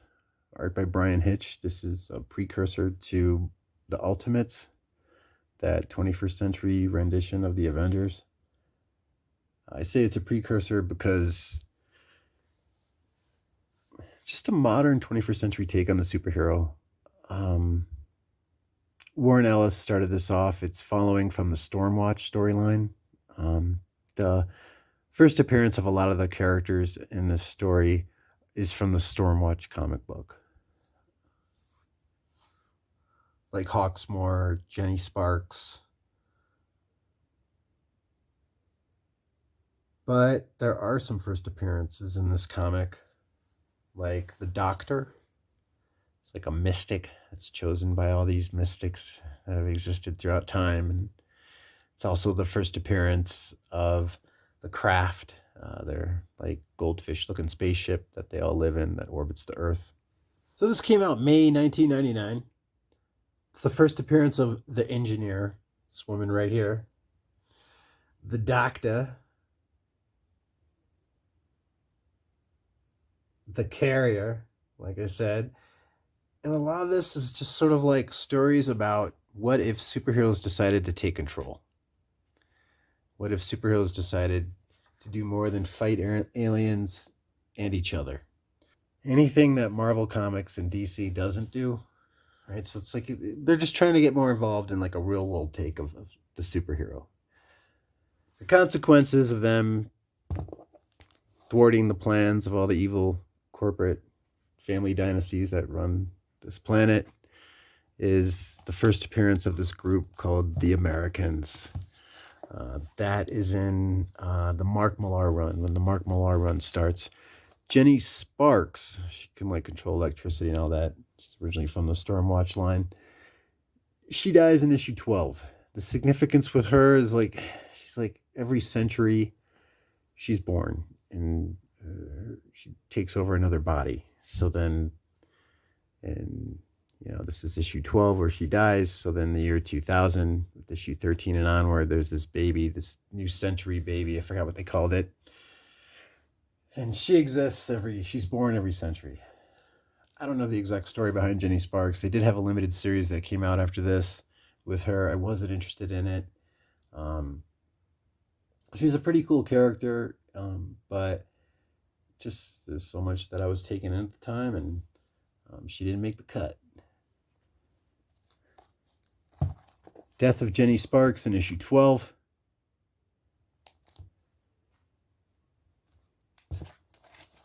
Mark Millar takes over with Frank Quitely doing the art in issues 13 and 14. And so the powers that be send this group. It's like an evil take on the Avengers, another 21st century version of superheroes. Just a new take. Doesn't have to be evil. Not everybody has to be evil, but this is an evil take on the Avengers. And the first appearance is in the Authority issue 13. And whenever I see the Authority issue 13 and 14, I always grab a copy, as well as issue 1. It's just fucking awesome. It's just these two issues right here were one of the issues that got me back into collecting comics, essentially. So, they were doing things with these stories, with these characters that should have been done in 1990. So when you saw the stuff that was going on with the Ultimates, with the Authority, with Michael Gaydos and Brian Michael Bendis doing Alias, with Azzarello and Risso's 100 Bullets, comics were doing things where they should have taken off in 1990. It's like there was this 10-year hiatus of just total crap until this new breath of fresh air of creativity started taking in, being allowed to be developed in comics. So that's why I was reading stuff like in the 90s, like by Peter Bagg and a little bit of Dan Clowes and from 8-Ball, just trying to try new things.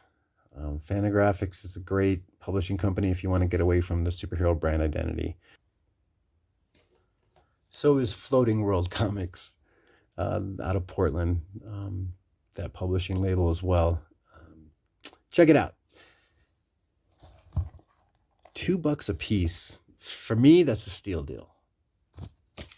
But damn, dude, the artwork in this issue 13 and 14 is fucking phenomenal. Yeah, Authority issue number 1 is the first appearance of the Doctor. That guy right there with the specs on.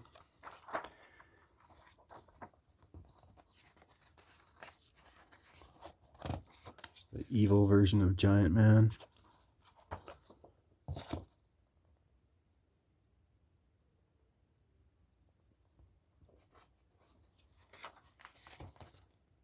Please.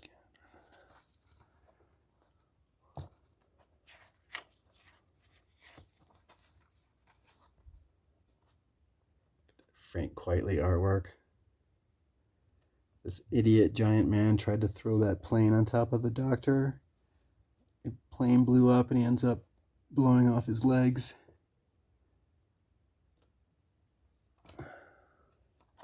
Check out that Frank Quitely artwork, though.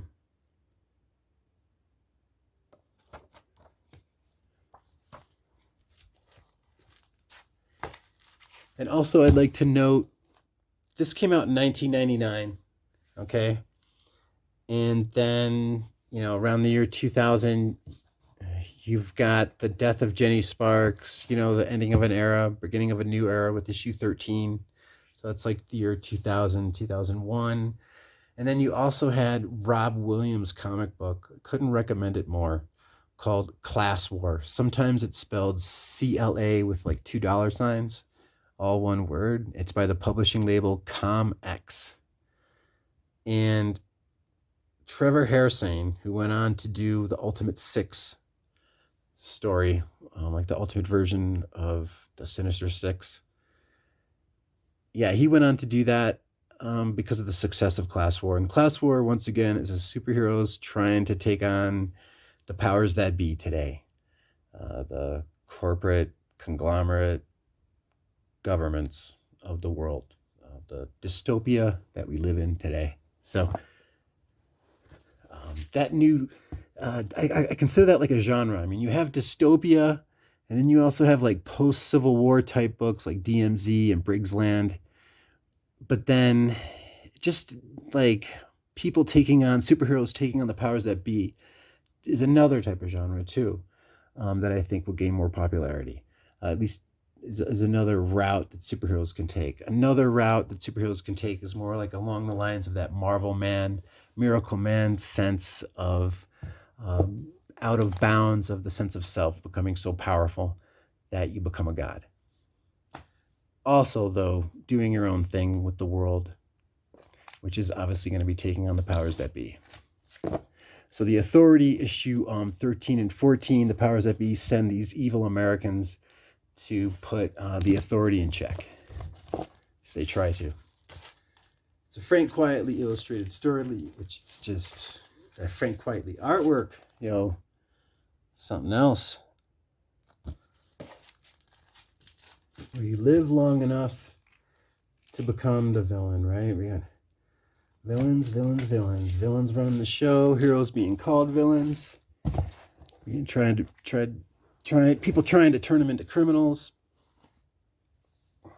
Well, Dark Avengers, what is this now? We're talking like 2009, 2008, just post Secret War. Dark Avengers, issue number 1, first printing, cover A. First Iron Patriot out of March 2009, story by Brian Michael Bendis, cover and interiors right there by Michael Deodato. That is 100 Canadian dollars I paid for that. Dark Avengers issue number 1. That is the B cover by Djurjevic. Marko Djurjevic. I believe he is the renowned Serbian artist. I mean, damn, we got Ribic, which is from Dalmatia, Croatia. Who else we got from that South Slav era? Cannot recall offhand. That is, and then got that for 74 Canadian dollars. Dark Avengers issue 2, cover A. Dark Avengers issue 2, cover C, first printing. Interesting though, like here, as you can see, right, we got 002, issue 2. The number 3 is cover C, and then that last number 1 is supposed to be first printing, but then go up here, and it says second printing variant. So if that really is a second printing, wouldn't that last number on the far right there be a 2? That barcode? Just trying to figure it out. Trying to help. Second printing variant. Barcode says first printing, cover C. All right. It's a fucking kick-ass Mike Deodato cover, though. Fucking love it. Sex and Violence. Cover 3. Issue 3, cover A. Issue 3, wrap around. So this issue 3 is not, this issue 2 is not a wraparound, but apparently this issue 3 is, I think. Yeah.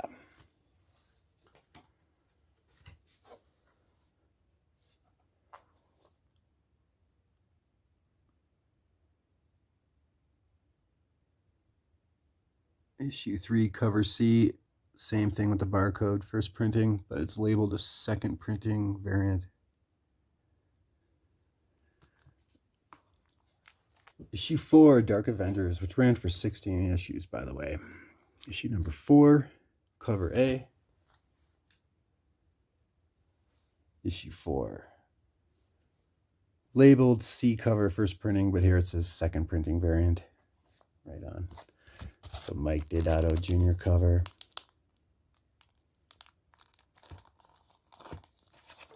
That's not wraparound. Okay.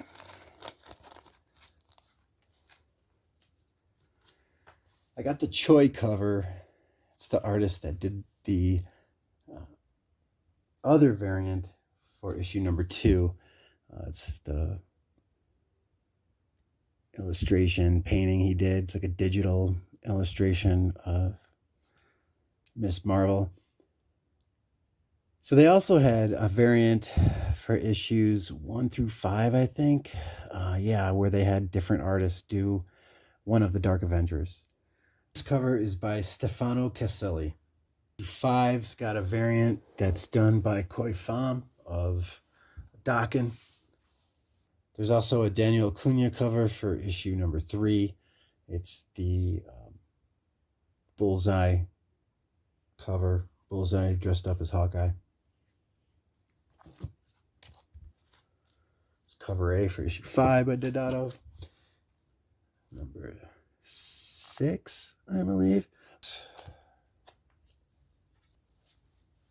Issue 7. Got all these for like $4 a piece.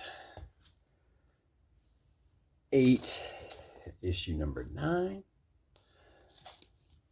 Issue number 10, 11, and 12 is the Molecule Man storyline, where the Sentry finds out he's pretty much just as powerful as the Molecule Man.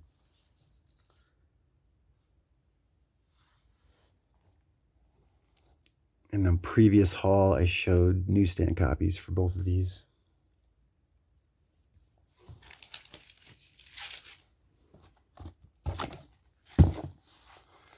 Really nice, pristine white cover there. For issue number 12. Now we're going into the Siege storyline, where Ares gets torn in half by the Sentry. Issue number 14, issue number 15, and I got issue number 16 in the mail, the last issue, Dark Avengers storyline. It's great that you had the same writer and artist on this run the whole way through, except for the Utopia storyline. Utopia was written by Matt Fraction with art by Luke Ross. Deodato covers, though. Did the covers.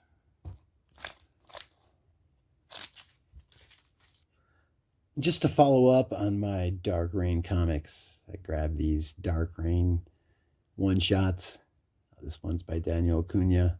As I mentioned, he did the variant cover, the B cover for the second issue of Dark Reign. The image of Bullseye dressed as Hawkeye. So anyway, the Dark Reign story. This is a one-shot. Came out in June 2009. Doctor Doom, Emma Frost, Namor, The Hood, Loki, and Norman Osborn. It's a Jonathan Hickman story, actually. Various writers actually do these little stories about the motivation of each character for joining this little cabal. Jonathan Hickman does the Doctor Doom story. Matt Fraction does the Emma Frost story. Rick Remender does the Hood story. Kieran Gillen, Namor, and Peter Milligan does the Loki story. Artist for the Loki story is Tonci Zonic, Croatian artist. So we got Asad Ribic and Zonic out of Croatia, Djurdjevic out of Serbia. You got those South Slavs. It's kicking ass.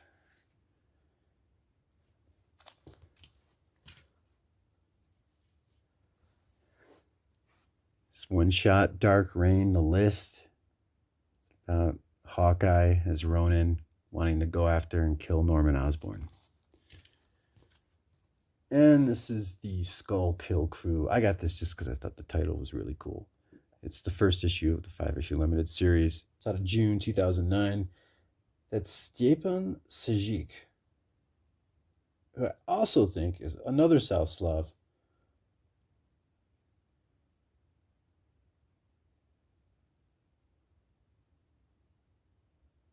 More South Slav artists. Can you dig it?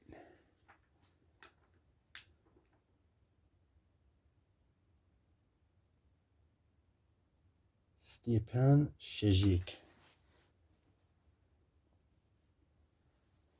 I mean, damn, those South Slavs, man. Not only have some of the best artists, but they got some of the hottest, most gorgeous women coming out of that region of Europe. Stepan Sejic. So actually, the first appearance of the Skull Kill Crew was 1995. It was a Millard Grant Morrison story, I believe. So there you have it. Fallout from Secret War, the Skull Kill Crew. Does this have any first appearances? If anybody can give me some feedback on that, let me know. Don't think so.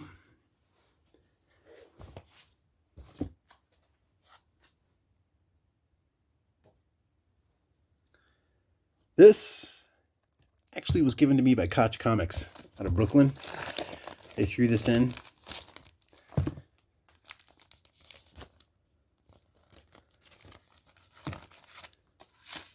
Still sealed. It's a movie ticket.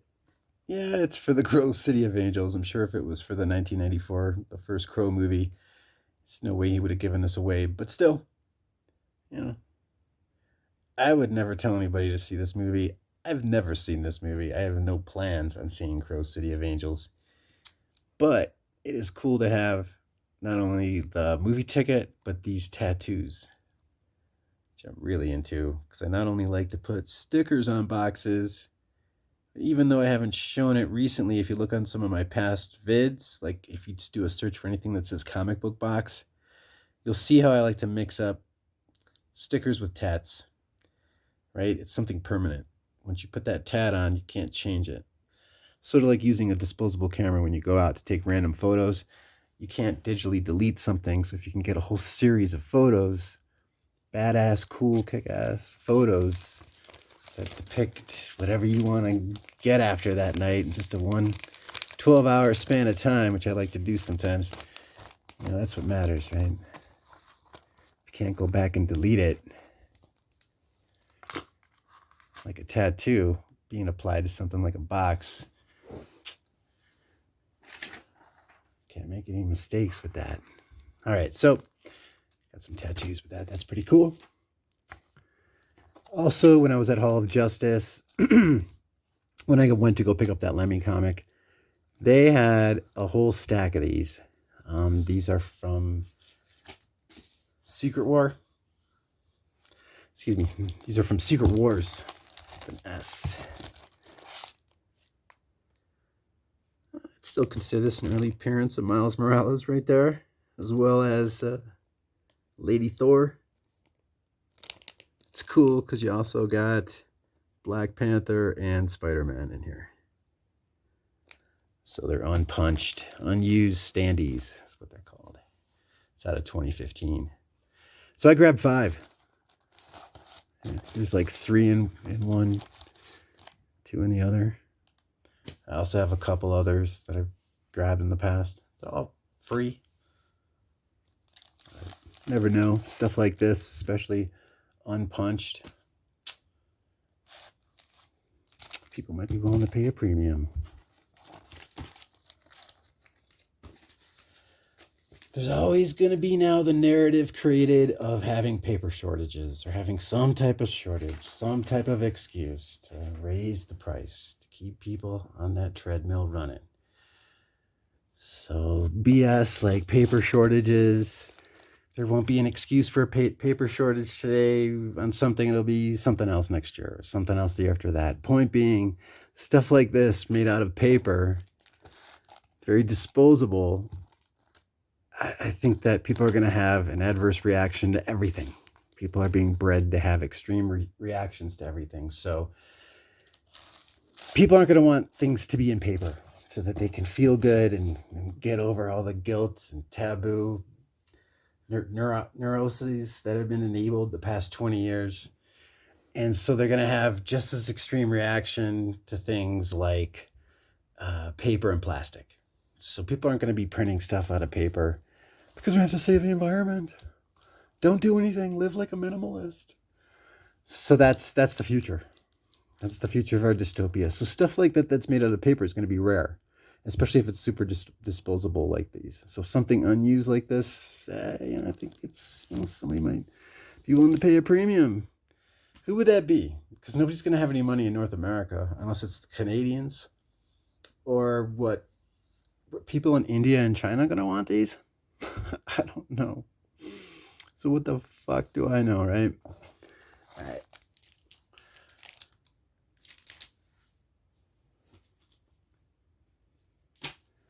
Let's wrap this up. Thank you so much for watching. I'm going to wrap this up with a classic buy that I got out of the blue. Had no idea I was going to run into this. And in my opinion, I got a sweet deal out of this baby. What did I get?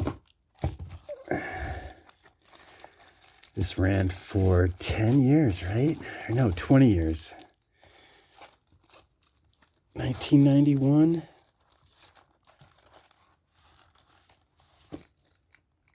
Yeah.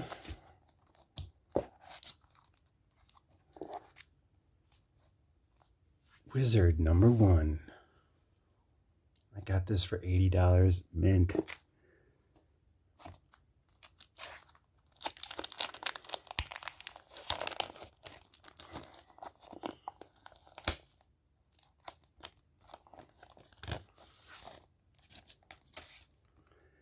It still has the survey inside right there, as well as the poster, the Todd McFarlane Spider-Man for Wizard magazine. Beautiful.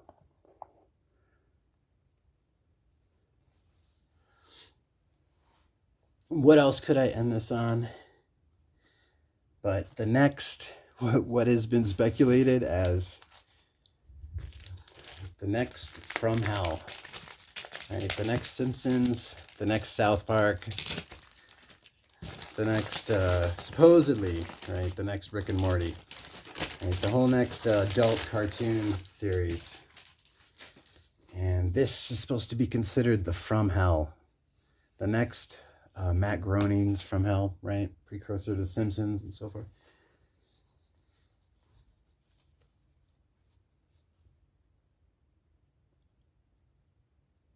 St. Owl's Bay out of 2013 by Simon Hanselman. 8-page newspaper comic book. Very limited edition. Also, I believe from Floating World Comics.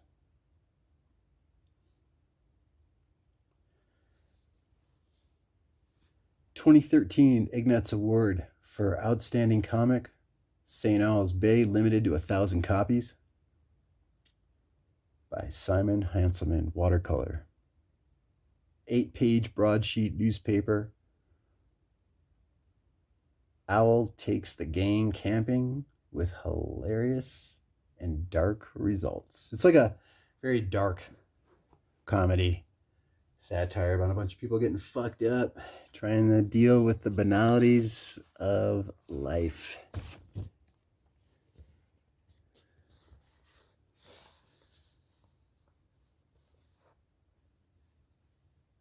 He's originally from Tasmania and has been spending most of his life in the Northwest, particular Seattle area.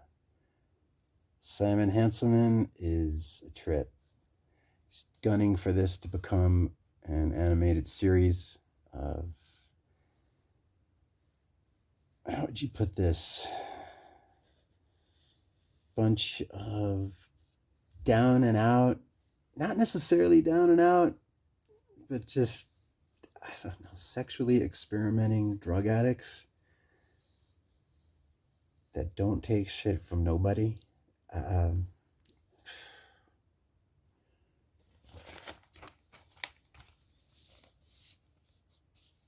This is my second copy, and Simon Hanselman is beyond woke. I mean, he's the real deal. I'm not saying if you're looking for fringe culture and people that are not conventional with their look on gender should read this. No, I'm just saying that it's very much out of box and non-conventional, but it's not like a woke version of, you should read this if you want to be inclusive. This is not about inclusivity. This is just about somebody that likes to do what he wants when he wants. And definitely fringe lifestyle, but also just these people that don't want to live working in an office and they want to do what they want in life, which is really have fun, get fucked up, and have sex. So check it out. And I really do think, though, that this is potential to being a next generation comic. One of the reasons that people think that this is also going to become popular is just, especially post-pandemic, people being stuck, people not being able to get anywhere, the built-up of frustrations and anxiety being released with just drugs and hooliganism. Then, yeah, I think stuff like Meg and Mog and St. Owl's Bay and Simon Hanselman's works. Meg and Mog. Meg is the witch. Mog is the cat. Her like boyfriend, Werewolf Jones. Owl. Owl is like the timid one of the bunch, or the most conventional one of the bunch, I guess you could say. Yeah, he's the least socially assertive of the bunch. So anyway, some still though brilliant watercolor artwork going on here. So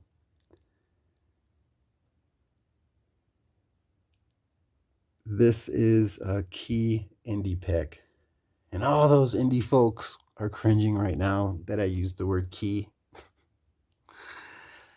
First appearance of Meg, Mog, and Owl, and Werewolf Jones, 2013, Simon Hanselman.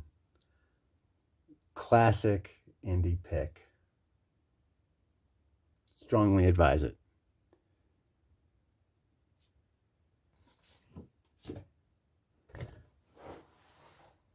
And that's my comic book haul 69 part 2. I hope you dig it. Hit me up with your feedback. Take care. Peace. Did I say peace? I meant psych. First of all, let me say thank you very much for visiting my channel. Right? I need to say that again because I do appreciate it. I do appreciate everybody's time sacrificing for these mega haul vids I've been making lately, hours long. I say give me your feedback. Nobody's told me to make them shorter. I'll tell you that much. So it's your fault. It's not mine. As an American, I cannot accept responsibility for my actions. I'm sorry that you feel that way, and oh well, that's your choice. That being said, though, I do want to give a shout out. Seriously, though, I do want to give a shout out to this channel. It's called Nearing Nerdvana. 2 words. Nearing, like getting close, right? Nearing Nerdvana. So, Bird City Comics had a random drawing at their website. It's not Bird City Comics. It's the YouTube channel Nearing Nerdvana. It's 3 people. Laura, she's from Bird City Comics. It's her shop. She's one of 3 women that host Nearing Nerdvana channel. You got Laura, you got Lucy from Mama Comics, and you got Jen C from Comic Aficionado. Just want to recommend that YouTube channel, Nearing Nerdvana. Then they do spec picks, based on Black Cat. They've got Kanto, mainstream type of information. Wanted to check them out, give them their support, because it is an all women run YouTube channel about comic books, which is like super rare. And they seem so far so good, pretty down to earth, smart bunch of ladies that I'm recommending y'all check out. They have a random drawing that they do at the end of their shows, and so I won, right? I mean, it wasn't like a trivia question or anything but random luck. So thank you very much, Laura from Bird City Comics, Lucy, and Jen. Good looking out. What did I win? It's just a random drawing. I got a 9.8. I think this is their exclusive cover from Ji Young Lee. It's a 9.8 blue label. This is Moon Knight, Marvel Comics, September 2021.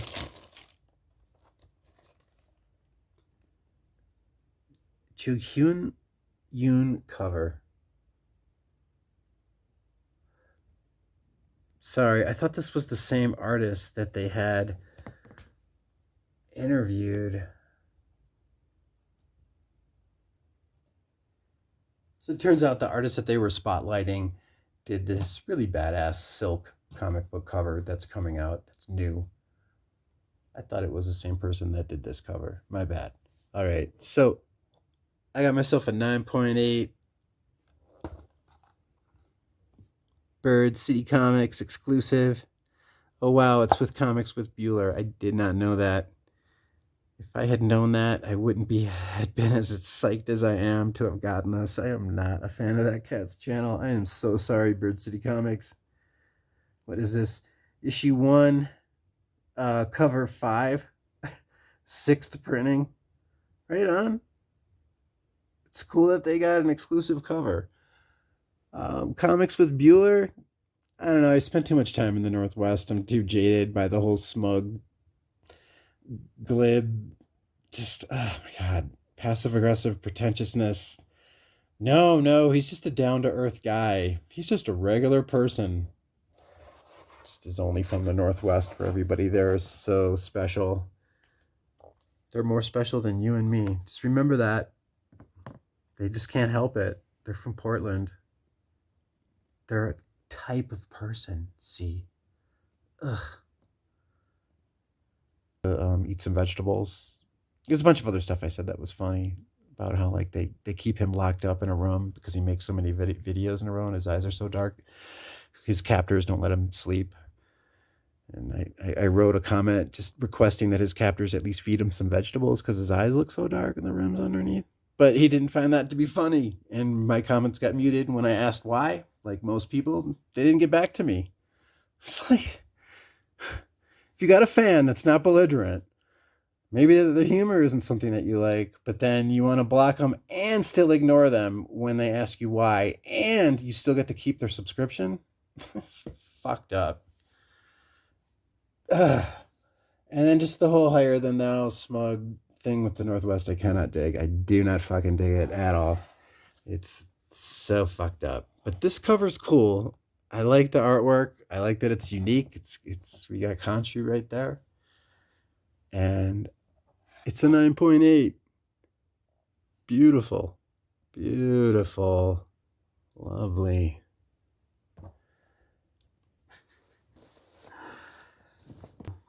There you go. 9.8. Tilt this back a little bit, right? Yep. Just tilted. Did you guys admire it? Yeah, there you go. That is cool, though. That is really cool, because honestly, I thought I just won the fucking book. I wasn't really paying that much attention. And then when I got this 9.8 in the mail, I was like, God damn, they actually did send me a graded book. Slabbed at 9.8 at least. Fucking A. That is really cool. Good looking out, Bird City Comics. Good looking out, nearing Nerdvana. If y'all want to know about some great sites to check out, please see my playlist. I've got hella playlists. And if anything I find that I think is worth checking out, I'm going to add it to one of my playlists. I do not like videos. I add stuff to my playlists. If I really like it, I add it to the playlist called I Dig These Vids. Check it out. Sequential Geek. Thank you very much for visiting my channel. Thanks for checking out my videos. Hopefully you'll check out my playlists. And if you do, thank you so much. Your feedback would be appreciated. Peace. Comic Book Haul 69 Part 2. Peace, people. Peace out.